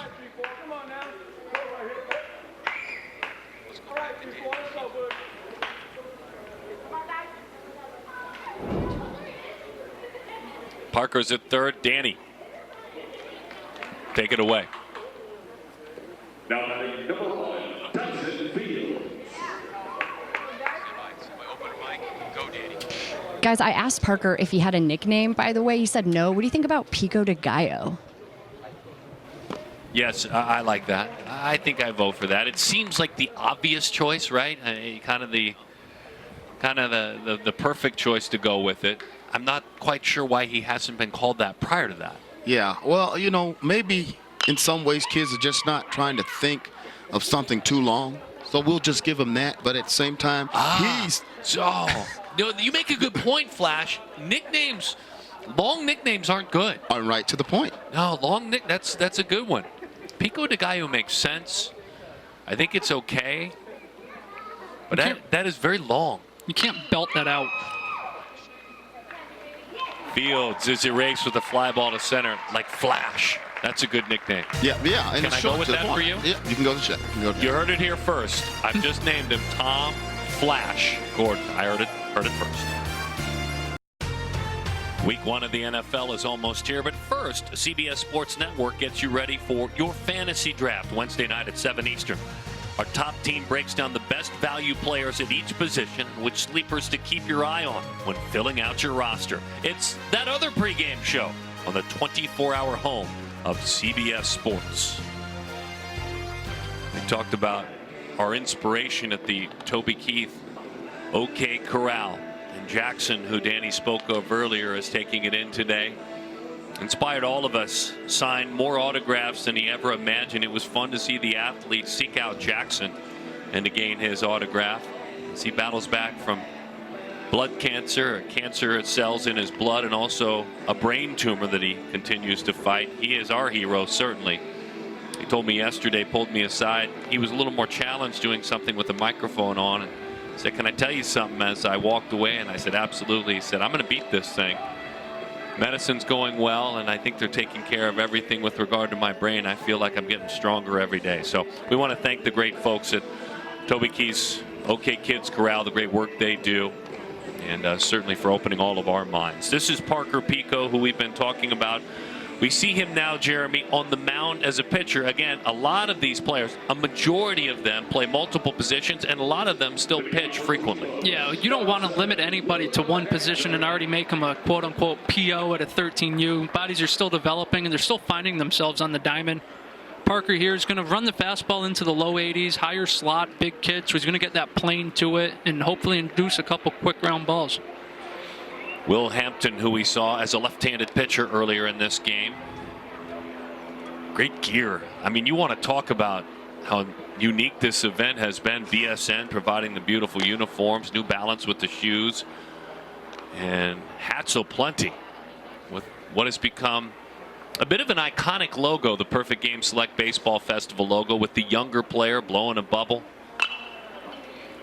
enjoying the game, the silhouette of that player, and it's baby blue coloring. These young athletes have become fans of aspiring to be part of that team. Good partnership, Diamond Kinetics. Such a great training mechanism. Hit on a line out to second base. One step over. Thorne Bailey Bailey Thorne, I should say. Hampton saw a couple fastballs there up to 82. Still kept his hands back on the breaking ball there from Pico. Lined out to second base, but still the barrel awareness to adjust and keep it back. Well, when you talk about Pico and how he can pitch, he has a real good idea of what he wants to do. Sometimes you look at a young man and you say, hey, he's short to the ball. He gets his arm slot up pretty quickly, but he simplifies it by making himself. It looks as if he's cutting himself off, but guess what? This is who this kid is. He allows himself to stay fluid through it. He just every now and then slows his arm slot down or slows his arm speed down so that he can try to get command on his curveball. Andrew Daniels out of Forney, Texas, Heath High School, as he starts his freshman year. So Andrew pitch earlier in this game.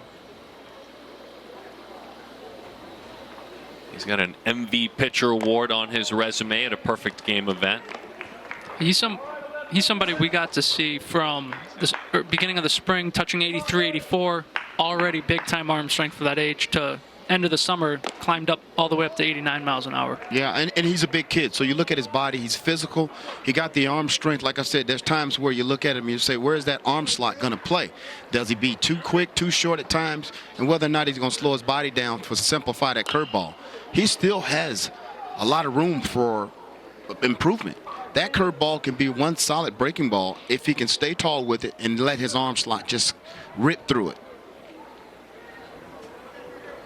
That last one there from Parker had good 12-6 downer shape to it, and as you say, the better he maintains his arm speed through the pitch, the more bite it's going to ultimately have.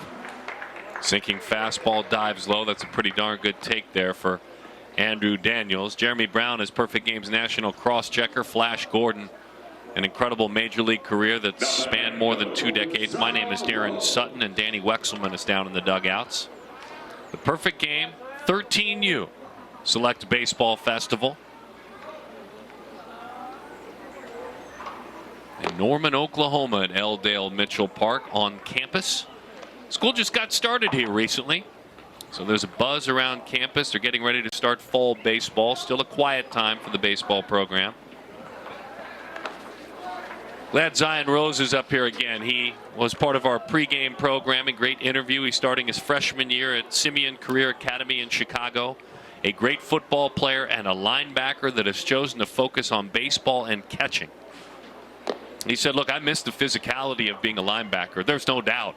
When you have a tough day, there's nothing better than hitting someone. He said, I get that physicality when I block that, the baseball. He said, I like the physical nature of being a catcher, and I like being a leader.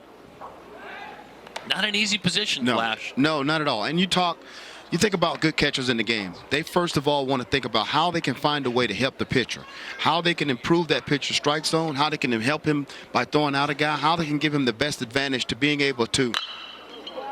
Zion into center field with a base hit.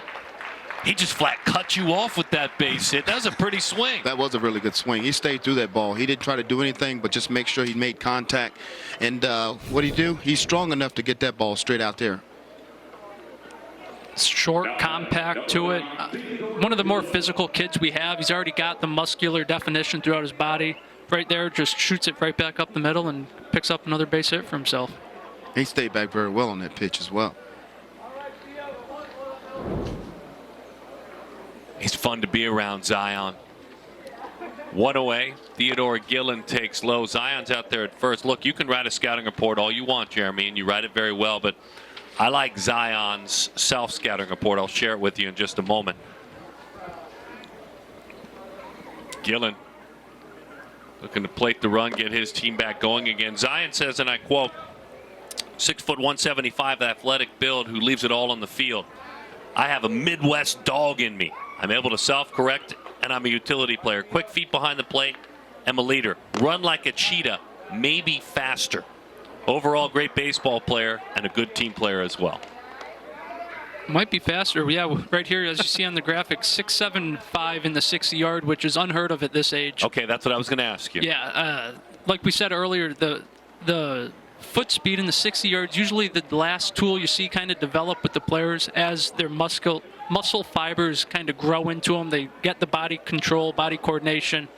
And with that, you're going to see the time slowly tick down. You're going to see the big numbers while once these kids make it to the national showcase, wherever it may be that year. And Zion, the athleticism is obvious just with the 6'7", on its own. Then you could put him out at any of the 9 positions, and he's going to shine on the diamond. Junior Spivey with the visit to talk with Parker Pico, trying to quiet things down. Meantime, it's Homer Bush's team trying to get something going. We talked about how much fun this week has been for these athletes, and when you get invited to an event like this at a national level, and especially if it's a perfect game event, there's some great stuff that goes along with it. All of these athletes went into their rooms, and this is as they were handed their keys, their roommates, and then their bed completely covered. Thanks to BSN and thanks to G-Form and the great folks with New Balance and Rawlings, a great partner of Perfect Game. The room reveal, one of the more exciting things that these athletes get to experience. You go back a generation. I never had that opportunity, certainly. I know this is something that's very new, but you know what? It's fun for the athletes. Right. It's always fun, you know, to see them come into a room and they got a big smile on their faces. They know that they're been put in a situation now that they're getting scouted, also seen by some of the best baseball minds out there. It's great to be a kid at this age. Right behind home plate, sticking with it, and a nice job putting that away. That's the second one of those that he's made today where you can see kids at this age get their feet tangled up, turn the wrong way. Brooks right there just looked really comfortable camping out underneath it, didn't worry.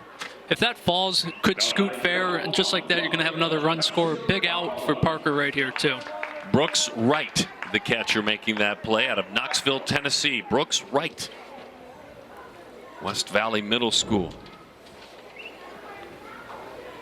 Raphael Castille, right behind Yohan De Jesus, both out of the Dominican Republic. A little fastball over the outside corner from Pico. And I like how Pico just right there just took it upon himself. So, hey, here's strike one. Because if you establish the strike one, stand in the zone, you give yourself a chance to also get a double play here. And just like that, it's no balls and 2 strikes to count on Castillo. Go back real quick to the room reveal. It's no secret when these kids get here that they're going to get the gear. They're going to get a bedspread full of all our awesome sponsored merchandise. You go talk to them, and they still don't expect what they ultimately get. Wonderful stuff when you go into that room. Wonderful stuff with Parker Pico's back against the wall. He just flat made some pitches. So far, velocity, top pitching speeds, BSN, great partner of Perfect Game. Jeremy, I'm going to let you talk about Oliveira, Cozart, Yates, some of those numbers that we see on down the way, and especially Oliveira touching 89 miles an hour at the 13U age group. 89 obviously is the outlier here of what is already an average of a fastball. You just don't see it 13U. We talked about it earlier. These kids are within, these players, pitchers, they're within a year of being off the smaller diamond. So you're showing the arm strength. Obviously, they're bigger kids already, physically built. Still projecting there's going to be more velocity here. You jump to this group in a year, it's going to be up. Parker Pico really pitched effectively. This is that final pitch, Flash. Right. When you look at his fastball, he has the ability to be able to shut guys down with that first pitch fastball and establish a fastball high because he has the velocity. But also he has that 12-6 break on his curveball. Danny Wexelman with Parker Pico. Danny? Parker, back against the wall, able to get out of that jam, keep your team ahead. What was working for you? My fastball. I really got it down when I focused in on it, and then my curveball, that last pitch to get him, just got it low. He went for it. What's it like facing these guys? You've never seen them before, but you're kind of all friends with each other too after this weekend. What's it like facing them and knowing that you got to get them out? It's fun in a way, but also they're our enemies, so I just got to focus in and get them.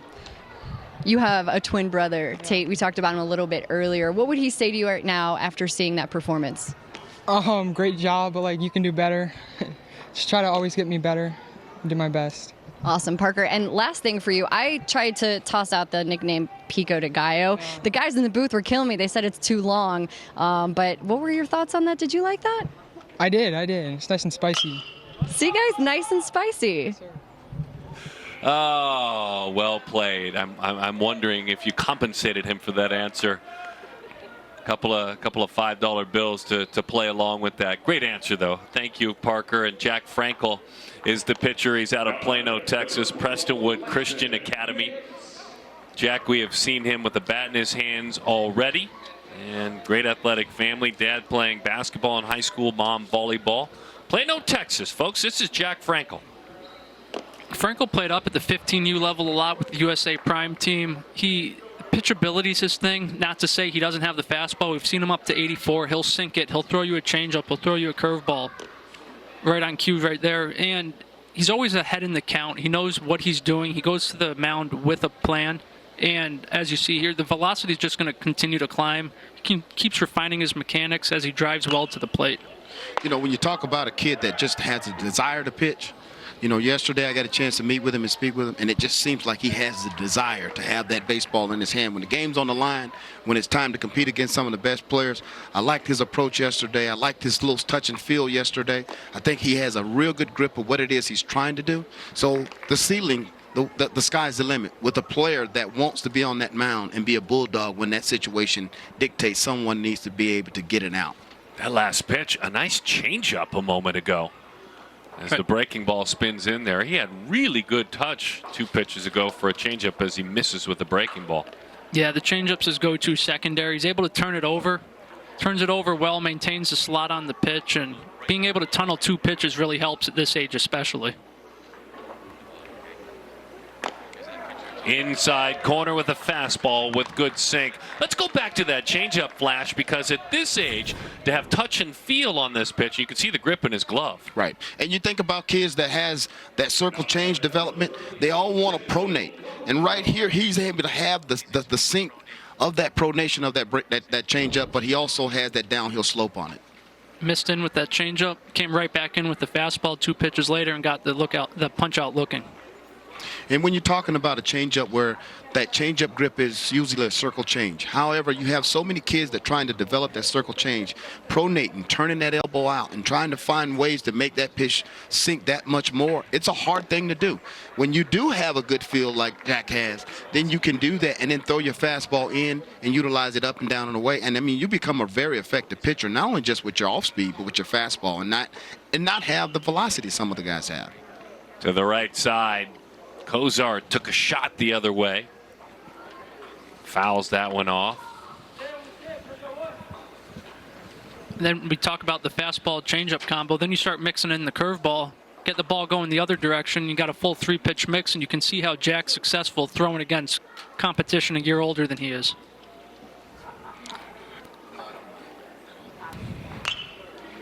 Cozart taking a wild hack at it. We saw him on the mound a couple of innings back out of High Point, North Carolina. To remind you, this is a young man at 6'2", 6'3", well over 200 pounds, heading into 7th grade. He's a 2025.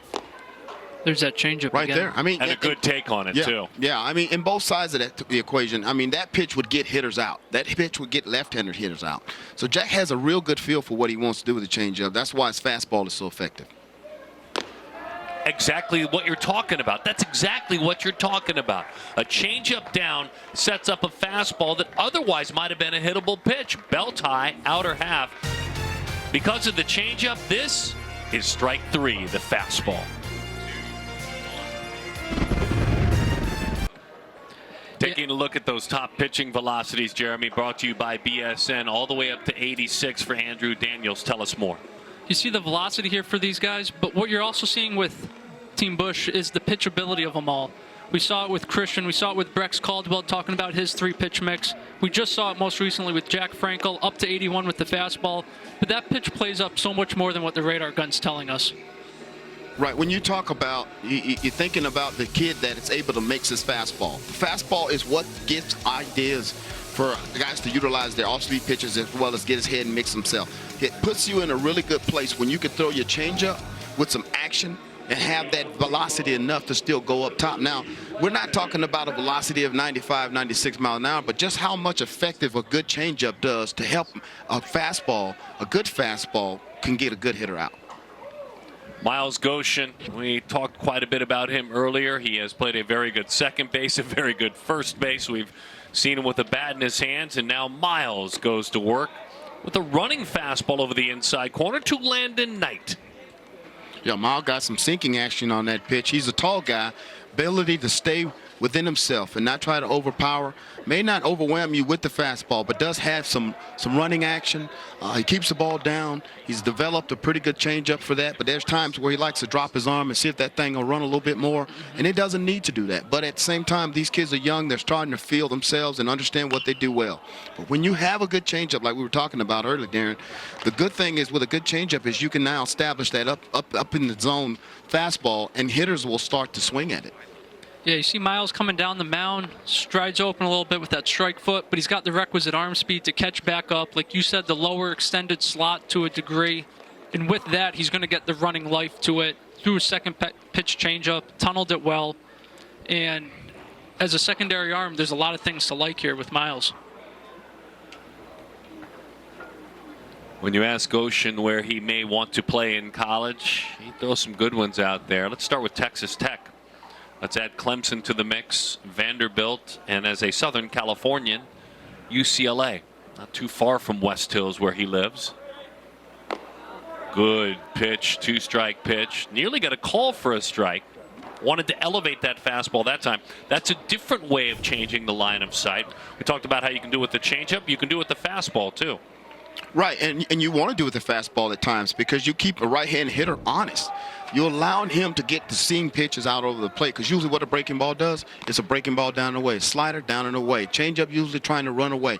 In most parts, some guys have taught that you don't want to throw a changeup to a right-hander, but nowadays we're seeing so many good quality changeups that you can get any hitter out with it.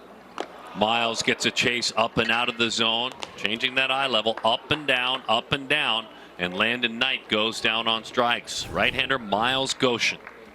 Yeah, we've been talking about it, just changing the eye level, keeping your off speed down in the zone allows you to really execute and almost expand the zone against a batter, right. Especially in a situation like this where they're all looking to be aggressive. They want to get on base, but they don't want to do it via a walk. Goshen sees it sail away to Eduardo Fernandez, who singled in a run a couple of innings ago. Right. When you're talking about his delivery, it's important to know that he stays behind the rubber. This is what we would ideally like to see. We like to see a little bit of point of slowing down, speeding up. You know, what is pitching? Just like that high leg kick to its highest point, it gives you the best chance to have that separation and balance, and now you can power the ball downhill. And he gets good extension out of the lower half, too, to really get the ball out front.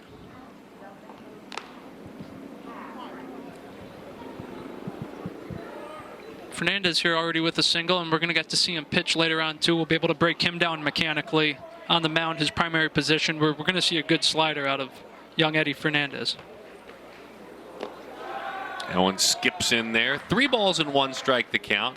Goshen against Fernandez at the Perfect Game 13U Select Baseball Festival, the inaugural at this age group. Next weekend, join us right here. 7 o'clock Eastern, live from Fort Myers, Florida, for the 4th annual Select Baseball Festival at the 14U age group as Fernandez draws the walk. You'll be down in the dugouts managing. Yeah. Flash Gordon will be down. We'll have Dimitri Young, longtime outstanding Major League hitter, joining us in the broadcast booth. Tanyan Sturts across in the other dugout, former Major Leaguer, the other head coach at the 14U age group. We've talked a lot about Jack Frankel and that changeup. He strides back in with a bat in his hands now.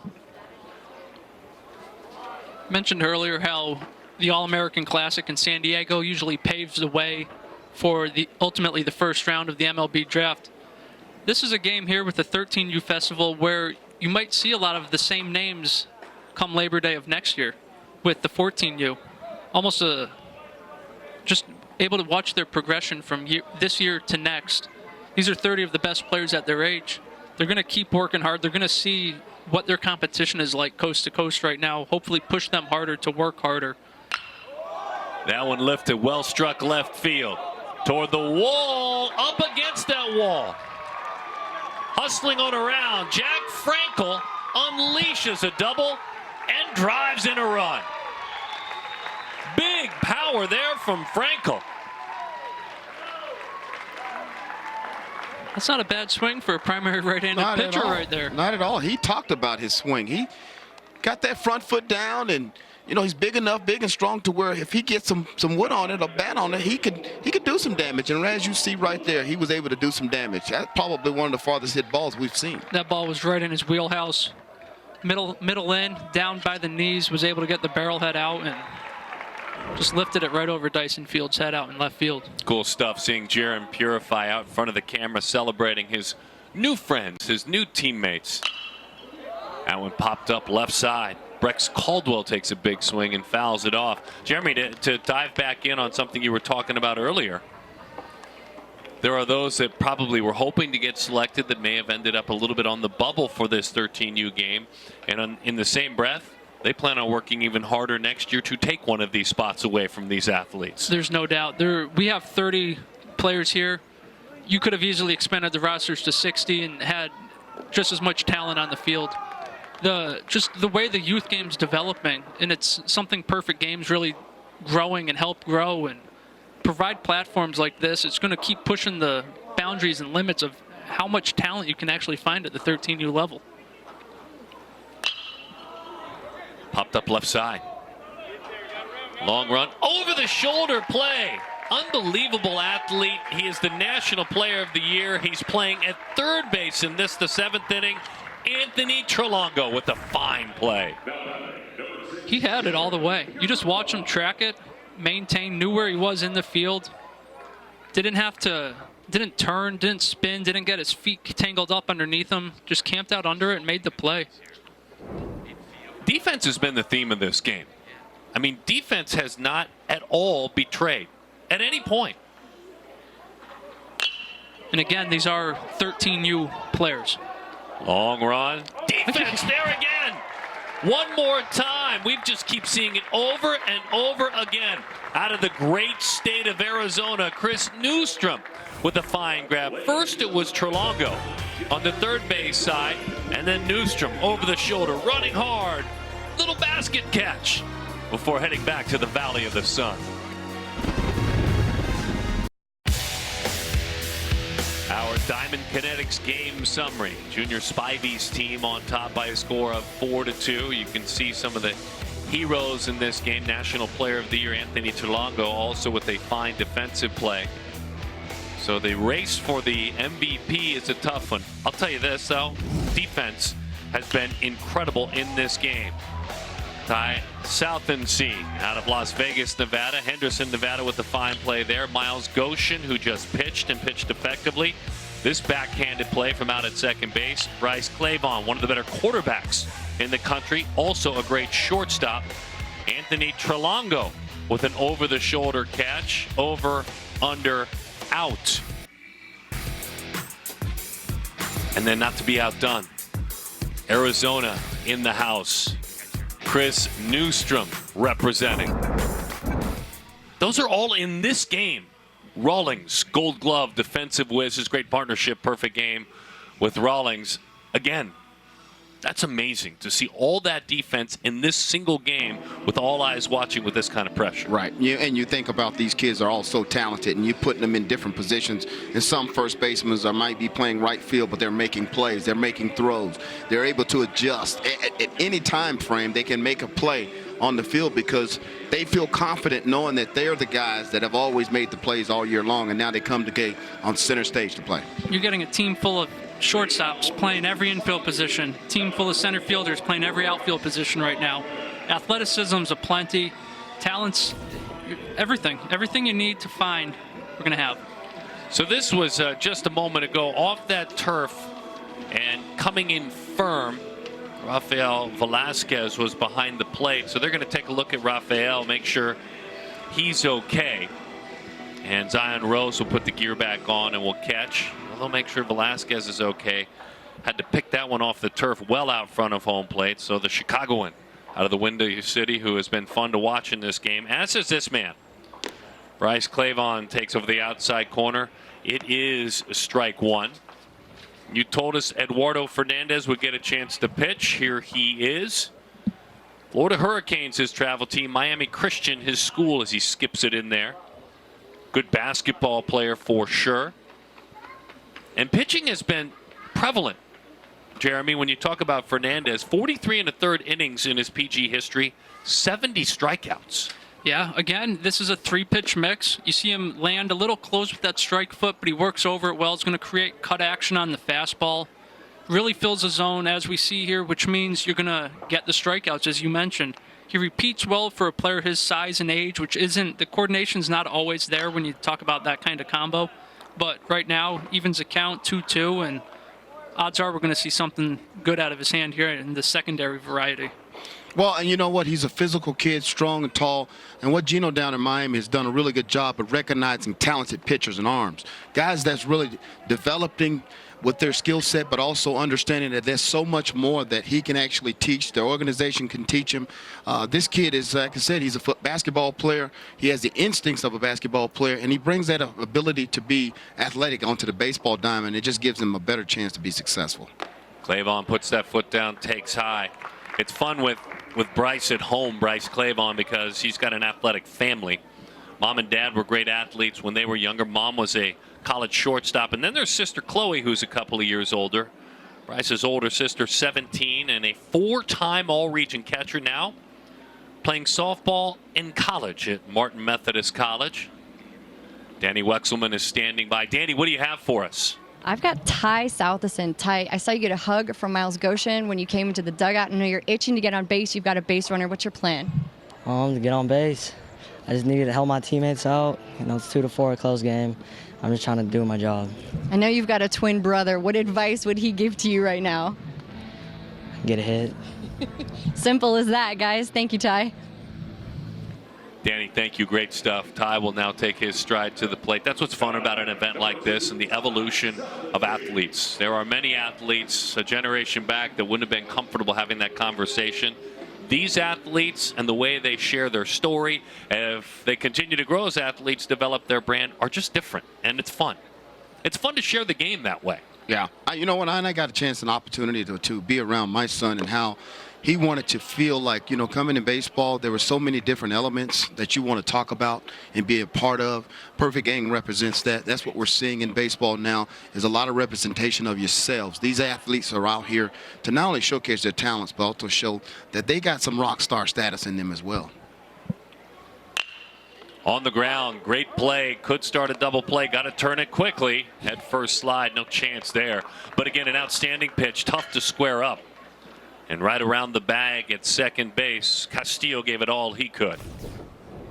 Ty did what he had to do. Got on base as he wanted. Obviously not moving the runner over here, but his speed's going to make an impact here on the bases. Well, he nearly snuck that one through.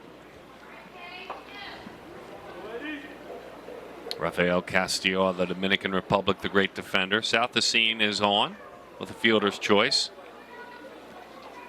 Cade Arambidi singled in a run in the 4th inning. Also came around to score, did Cade.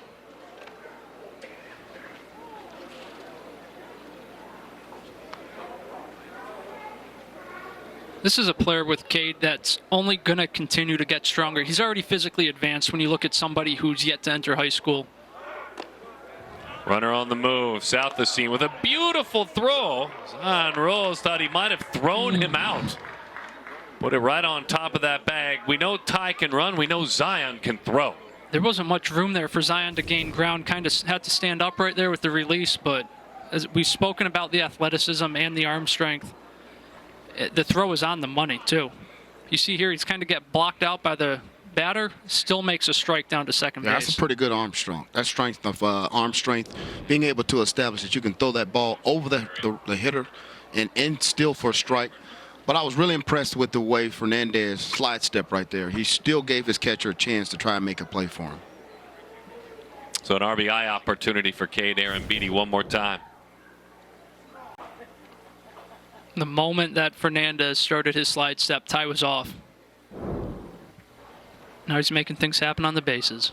2-0 the count. Blocked up nicely. Zion Rose behind the plate. Cade very proud of his older brother Chase. He spoke about him last night. Arambidi did at the banquet. Just finished his career as a younger man in the United States Navy. Family now, and he said, my brother Chase, it was A lot of times I was nervous. I was anxious. Wanted to make sure he was home safe and back where he belongs. But boy, a lot of respect for the sacrifice that his brother made, member of the United States Navy. And he's also proud of his sister. She's about to graduate from the University of Texas Nursing School. So it's one thing to listen to mom and dad, and he does, Nikki and Steve, when you're talking about Cade.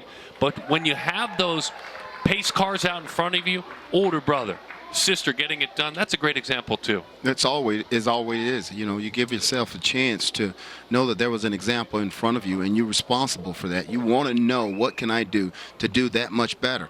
I love the fact when you see big brother showing little brother how to handle himself in situations, or how to handle himself in school and be able to do the things that mom and dad ask you to do, like chores. I'm really grateful that I had that opportunity with parents that was together to help me understand that.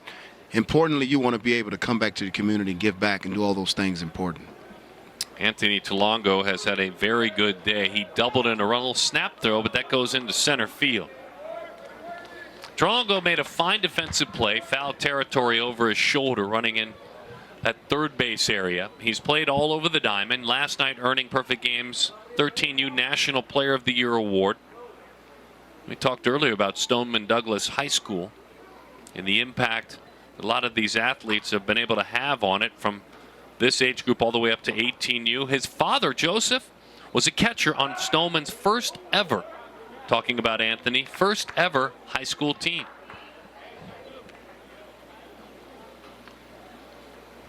He's got a track around his community, and he calls it 6 bridges. You run those 6 bridges, you've gotten in your road work, a couple of miles. And he's up early all the time getting that run in. You can tell Anthony's dedicated to the sport of baseball, honing in his craft, refining the little skills of the game. Not so much just go hit, let's take ground balls, but the footwork, the swing itself, just the minute details that might go overlooked at this age. Won Player of the Year last year, and now he's performing in game too, so it's just a proof that the skills translate regardless of the competition.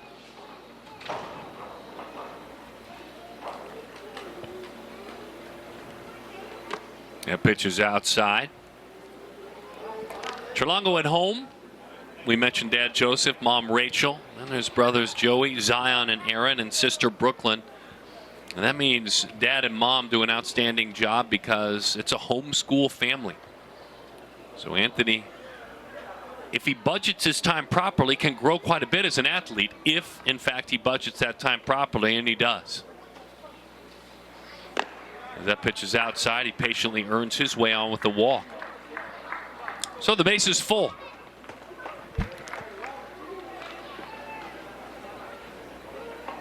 Homer's going to make a visit. Homer Bush. Yeah, you got to settle him down right here. Get him back in the strike zone. We have seen on this day, this 13U outstanding collection of athletes, we have seen a lot of strike throwers. We've seen great defense. This has not been the norm, but yet you understand when a pitcher loses touch and feel with this kind of pressure. Right. Well, and you know, the one thing about these type of games, it gives us a chance to see these kids in their best attributes. We want to see them throw hard. We want to see them with their breaking balls, mix their pitches, and everything go as well as we'd like. But we also every now and then want to see a little bit of adversity. So to give them the best chances for us to actually to scout and to see what it is they do well in that adversity time. Miles Goshen with the bases loaded. Speaking of adversity, Miles very open as a younger man that he had to overcome learning and living with ADHD. Teaching himself how to focus, slowing things down, and making sure that focus happens in the classroom. Big swing and a miss. How many of you young athletes watching out there completely understand? And so Miles hopes that as he grows older, his game grows, and he can be a spokesman, be an example. Nice job blocking that one up. The catching's been really impressive at this level. Handling arms that they probably haven't seen before. All top of their class, that's why they're here. And you see Zion here turn over the glove, get his body down, chest square. We saw it earlier, too, with Ralphie blocking that breaking ball down in the dirt. Really advanced stuff from the 4 catchers we got. That pitch misses outside. Raphael Velasquez out of Southern California. Goshen out of Southern California. Inspiration, Tim Tebow, for a lot of reasons, he says. His athleticism, his faith. When you talk to a lot of these athletes, here's who you hear. You do hear Tebow quite a bit for a variety of reasons. You hear Mike Trout almost all the time as far as inspiration. And you hear Ronald Acuna a lot as well. A player with flair. Player that's a very young player and a leader in this game. That's another one of the players that has had a big impact. Goshen earns a walk. You know, just talking about Eduardo and how, you know, he can establish some good pitches, mixing his pitches, as well as being able to get ahead with his fastball. Right now, it seems like he's pulling everything off. So as a pitching coach, I would have went out there and gave him some, you know, some thought. Hey, look here, just slow this thing down. Don't try to overdo it. Allow your defense to help you by pitching the contact, staying within yourself. This is one of the reasons you're here is because you can pitch and pitch effectively. It'll cut to that fastball, misses away. We know the defense is going to be there behind him, as we've seen time and time again through the first 7 innings.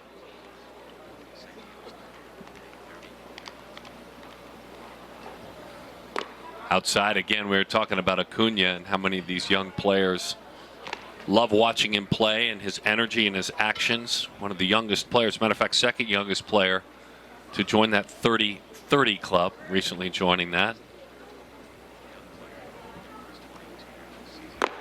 Mike Trout, the other youngest player. Interesting, isn't it? Not that much older than these players and running up 30-30 tallies in the big leagues. And Acuna had one of those life lessons, too. Had to sit and watch the rest of a game recently because his manager felt like there wasn't quite enough run in the effort on a fly ball to right. Part of being a young, talented player. That's what we tell these kids before. College recruiters may not be here for the game in person, but this is going to be archived. This is on TV. You know they're at home with their stopwatches watching how you dig every run out down the line, how you play in between innings. Everything they can see, they're watching, they're recruiting, they're evaluating. Right, and that's why sometimes it's always said that you never know where people are watching the games from. So just always give your best effort and continue to play hard. Newstrom waves at a pitch away. Nice bounce back comeback. Again, every pitch has got that little bit of cut and tilt to it. Right. And that was a big pitch there for Eddie, too. He ended up working out of the windup here, got on top of that fastball, stayed more directional to the plate, which is key for him given the amount of cut that comes out of his hand. Right. Sometimes when you're cutting the ball, you're actually just allowing yourself to fall off a little too much. And what happens is your arm gets to that right side, that arm side, and it never catches up. He needs to just find a way to just stay a little bit taller over the rubber and not try to overthrow. You know, when you do that, you find the strike zone, and your breaking ball looks a little bit different because right now it looks like he's throwing a little bit of a cutter, and sometimes it gets bigger than that, so that can go into a slurve in that sense. But he needs to establish his fastball by staying tall over the rubber. On 2-0, went around there, 2 balls and 1 strike the count. To Andre Modugno. Cavallini Middle School, Upper Saddle River, New Jersey. Dreams of schools, he dreams of Duke and Clemson and North Carolina. Zion's working back there.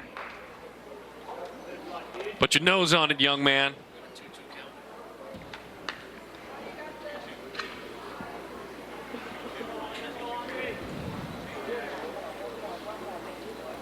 Fernandez trying to clean things up.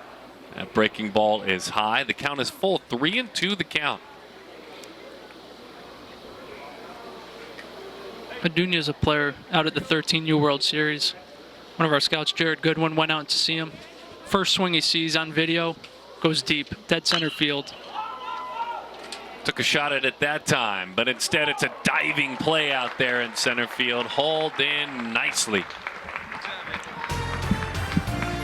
5-2 the score, the 13U Perfect Game Select Festival. It's been one of the great treats as we have a conversation with Tom Flash Gordon, and he's going to share with you one of the great treats is to watch you teach these young athletes, Flash, Go ahead and show us some of your tips that these young athletes have been able to learn from. Simply put, some pitch grips. Yeah, when you're talking to youngsters, you want to try to find out whether they like that four-seam grip, and I try to teach across the seams. And then when I go to the two-seamer, I wanted for them to establish whether or not they like using the seams or going across the seams, but keeping those two fingers closed. You know, when you're talking about a two-seamer, you want that pressure to be more on that middle finger, but also on that outside finger where the sink comes because of the pressure point. Curveball, I like utilizing the breaking ball while keeping the C grip, but also having the fingers on the seam because it gives me a chance to finish with my thumb up, but also having those two fingers down up underneath the baseball. With the slider, I want to be on the seam, and that allows the spin and the rotation of the spin because of my hand placement on that baseball to conduct that zero spot on the baseball. Change-up is what everybody's trying to throw, and that's the circle change-up. I try to put that change-up pitch back into my palm of my hand, utilizing a circle, but I want to also pronate. Now, we got youngsters that today are trying to do that so much to where it can take away from that, and I try to give them the best straight changeup I can, and that's maybe a little bit more of a palm ball. But the straight changeup is the key to this thing. If you can get the speed, you can be successful with it. Outstanding stuff, Flash. And these athletes next week at the 14U event will be deeper and wiser in their pitching expertise thanks to you, and we're glad to have you up in the broadcast booth teaching us throughout this broadcast. So we'll watch from your pitcher's perspective Andre Modugno, who we know is a hitter, who we just saw hit. He's on the mound now dealing with Derek Curial out of Southern California, West Covina, California. Curial made that diving catch once again in center field to end the inning. Comes up to hit off Modugno, who he robbed of a potential base hit last half. Gap-to-gap hitter, Curial, an outstanding arm. And that one skips in there, and that got him. So at the top of the 8th inning, Derek is on. His team down 5-2. Homer Bush, a world champion in '98, the head coach of the team in crimson. Junior Spivey, a world champion in 2001 with the Diamondbacks. His team in white.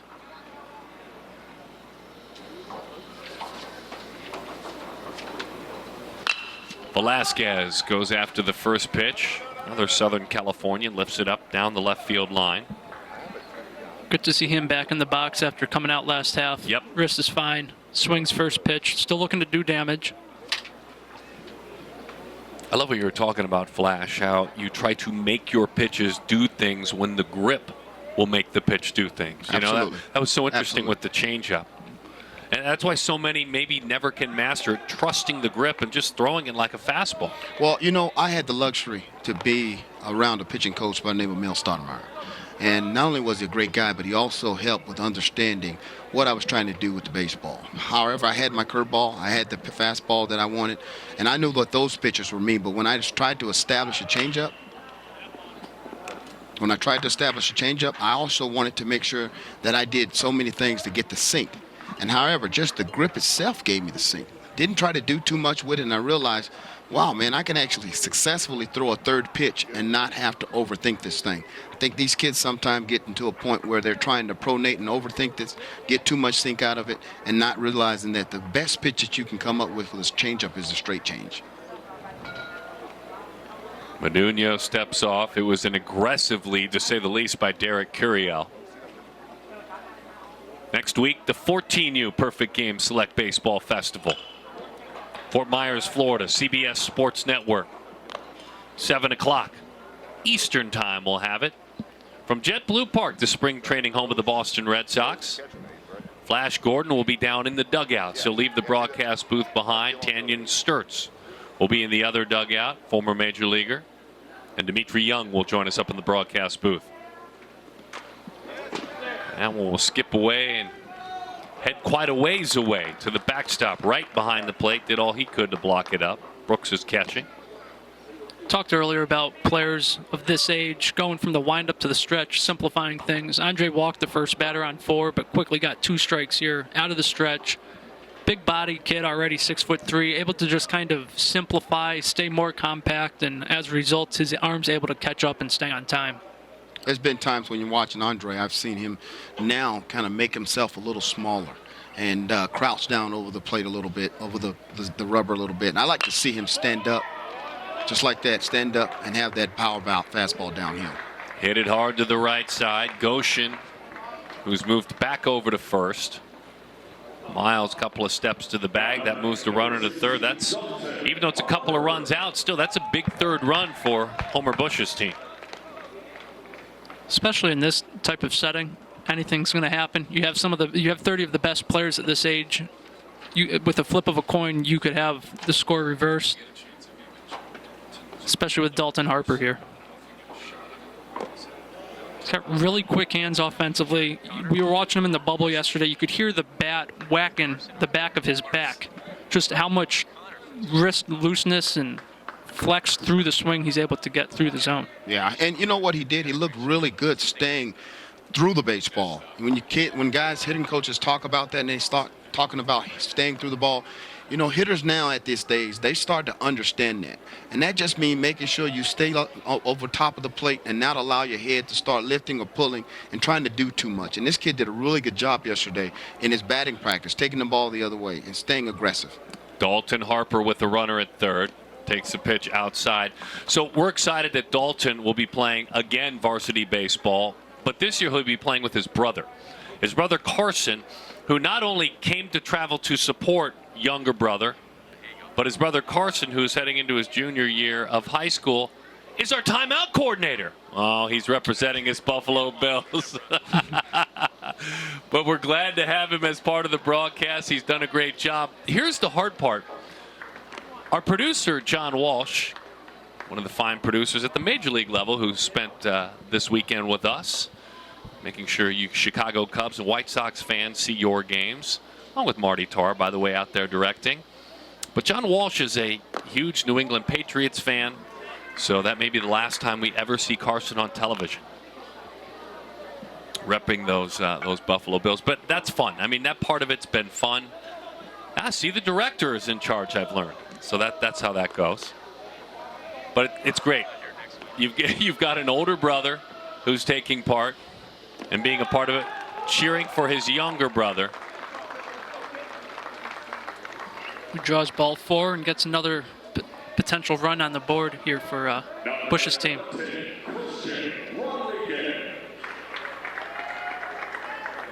Here's Christian Rodriguez.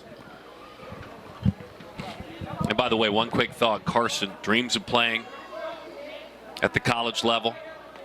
He'll be the first to tell you how talented Dalton is and how Dalton's work ethic is unmatched and it pushes him. But Carson hopes to get into this industry at some point sometime soon, so we're glad to have Big Bro as part of our production team. You know, when I was talking early on about slowing guys down on the mound, you think about, you don't want to, you know, slow the pitcher down in that sense where it takes away from his tempo, but you want him to be in a pretty good rhythm to where strikes he's throwing more than he's trying to worry about the runners and protecting them and keeping them and giving them an opportunity to not get such a big lead. Right now, it just seems like Mondongo has got a lot of things on his mind. And to be able to pitch out of this, he's just one pitch away from a double play, but he got to throw strikes. And with these kids, they're so talented enough to where they're recognizing pitches that they handle, and they handle well, and that's why pitchers need to get ahead and be able to mix their breaking balls. 2 balls and 1 strike the count to Christian Rodriguez.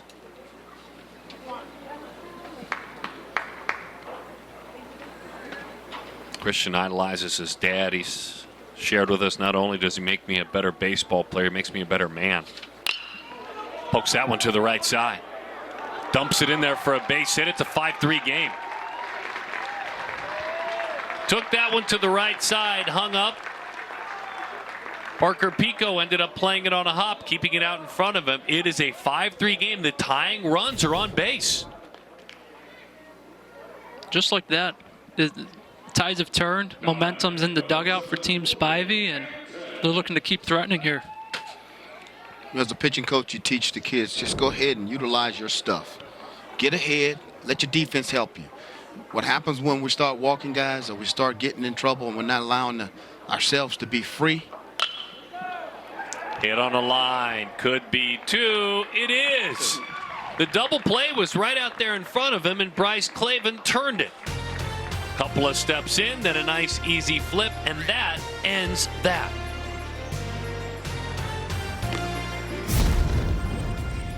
The Perfect Game 13U All-American Game on CBS Sports Network is sponsored by G-Form. Baseball guards so comfortable, you'll forget they're even there. G-Form. Made for the moment. By Rawlings, the #1 glove of pro players. Rawlings, the mark of a pro. And by Diamond Kinetics. Swing Tracker Bat Sensor and Pitch Tracker Smart Ball. The most precise data-driven player development tools in the game. Norman, Oklahoma, glad to have you back with us as we roll into the later portion of this game. Junior Spivey, Major League World Champ in 2001. Homer Bush, same title in 1998 with the New York Yankees. Gentleman who gives so much back to the amateur level now of baseball.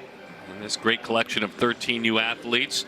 And we're getting to know Theo Gillen, this time as a pitcher. Gillen's out of Austin, Texas, Westridge Middle School. He's a 24 grad. A very good athlete, can be just about anywhere on the field, Jeremy. I already saw him play the infield, got to see the BP yesterday, in-game hack. 6 foot, good athlete. It's going to translate to the mound. He's going to be able to induce the contact early when you need it. Ultimately, could be a left-handed hitting shortstop, but at this age, time will tell. And he wants to be a strike thrower this inning, and he starts things off with Brooks Wright. A couple of at-bats for Brooks. Well-struck baseball, a fly out to left in the 4th inning, struck out in the 2nd. That one turns a little bit left and hits the outside corner to Brooks. Seen a lot of cut fastballs so far today from a lot of the arms. Yeah, and you tend to see that sometimes when you collapse on that backside. As long as you, like I said, stay tall and allow yourself to think downhill, you'll keep that delivered fastball where you can have that four-seamer you want. But that was a really good breaking ball. How do I do that? I mean, is there something where I tell myself to exhale deeper when I'm taking my turn? How do I stay tall on the mound? How do I work on that? Well, what you're doing is you want to make sure that there's no collapse right away. And as long as there's no collapse right away, you don't disengage with the rubber. The rubber is the key to the power. And if you can stay on that backside and create that power, you can, with that height, you can create leverage. So no fun there, but it was able to be made, the play that is. That's Landon Knight. He's played second, he's played short, played over at third as well. And Knight puts that one away despite the sun being a bit of an enemy right now. Kind of fell in there, no man's land. Good to see Landon just kind of take charge and get the out early in the count. Get your pitcher the first out of an inning of a pressure-packed type game. So Terrace Murray with his opportunity. He singled, stole a base, and scored back in the 4th inning. Swings right through that one. You're a good-looking pitcher. I mean, you talk about sometimes the kids with overpowering fastballs, and right now it appears to have that. But he has a real good idea for a simple delivery, not overdoing it, not trying to overthrow. But he has a really good feel for his breaking ball, and even on that pop-up, he went back to his fastball and got an out. And he's tunneling both pitches well, meaning they both come out of the same arm slot. So this age, you could see a pitcher kind of drop a slot, kind of tips a pitch to the hitter. Here, Theo's using the same release point, same arm action. Makes it too late for a hitter to discern the difference of the two. So Zion Rose playing a little bit of catch and warming up. We may see him pitch some.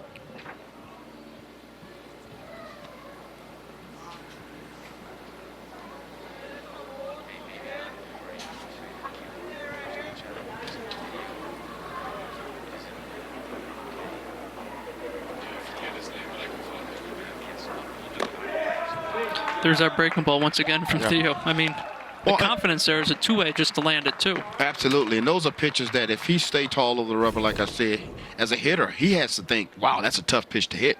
So you don't try to do anything different and not overthink yourself, but just stay downhill. Allowing yourself to be able to create angles is the key for pitchers.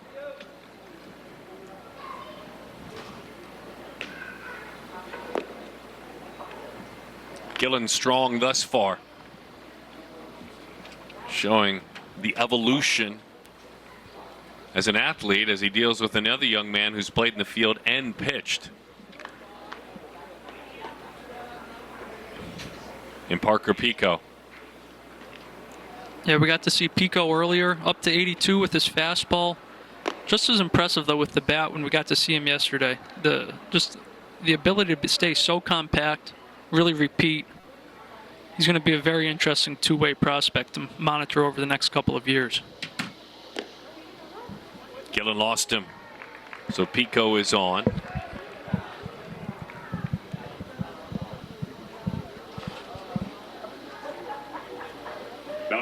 Theo's had the opportunity to be a part of USA Baseball's NTIS.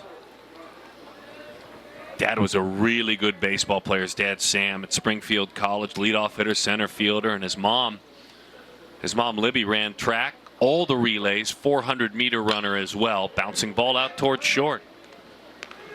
Trying to complete a double play when you didn't have to, but that's okay.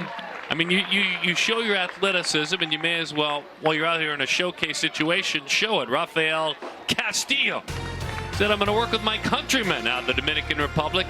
That's 4 outs. Welcome back. It's 5-3 Team Spivey in the top of the 9th. We want to show you a very, very special first pitch today. This is from Dragon. He did it all the way from the mound. What an amazing pitch he had. And then the guys came out to welcome him, to support him. And guess what? They have these bracelets that they're wearing. All the guys are wearing Strength of All Dragons. It says number 66 Dragon. It's really cool. The guys are supporting him. What an amazing first pitch that he threw off the mound. I couldn't do that, guys. Boy, Danny, that was great stuff. He took a bow last night at the banquet as well, the award celebration. Received a standing ovation in the room. Wonderful, wonderful. And Danny, thanks for sharing that with us.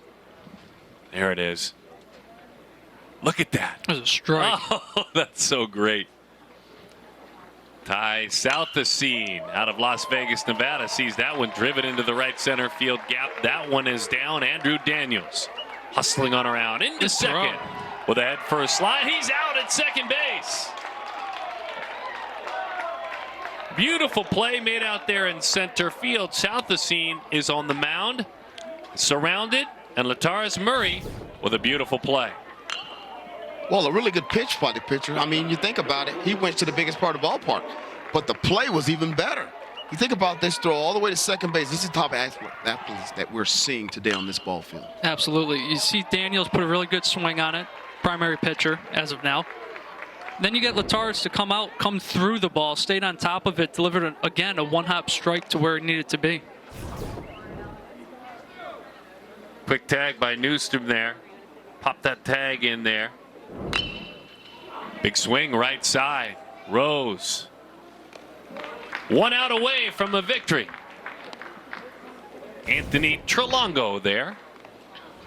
Here it is again, the throw. I mean, that wasn't even a one hop. That was just on the money. That's what you need in a situation like this. That can quickly turn the tides a leadoff double. Well, again, like you said, we've seen so many talented players with good arms. This is where it all starts. We want to someday see that you know, these outfielders, these throws, the same thing that we'll see down the line in college and even in major league level. And these kids are starting to do these. How about that changeup from Southasine as it misses outside to Theodore Gillen? 2 really quick outs here from Ty Southasine, showing the balance, athleticism, changing his tempo, varying his looks already in the few pitches he has thrown. Yeah, I mean, this kid is really talented.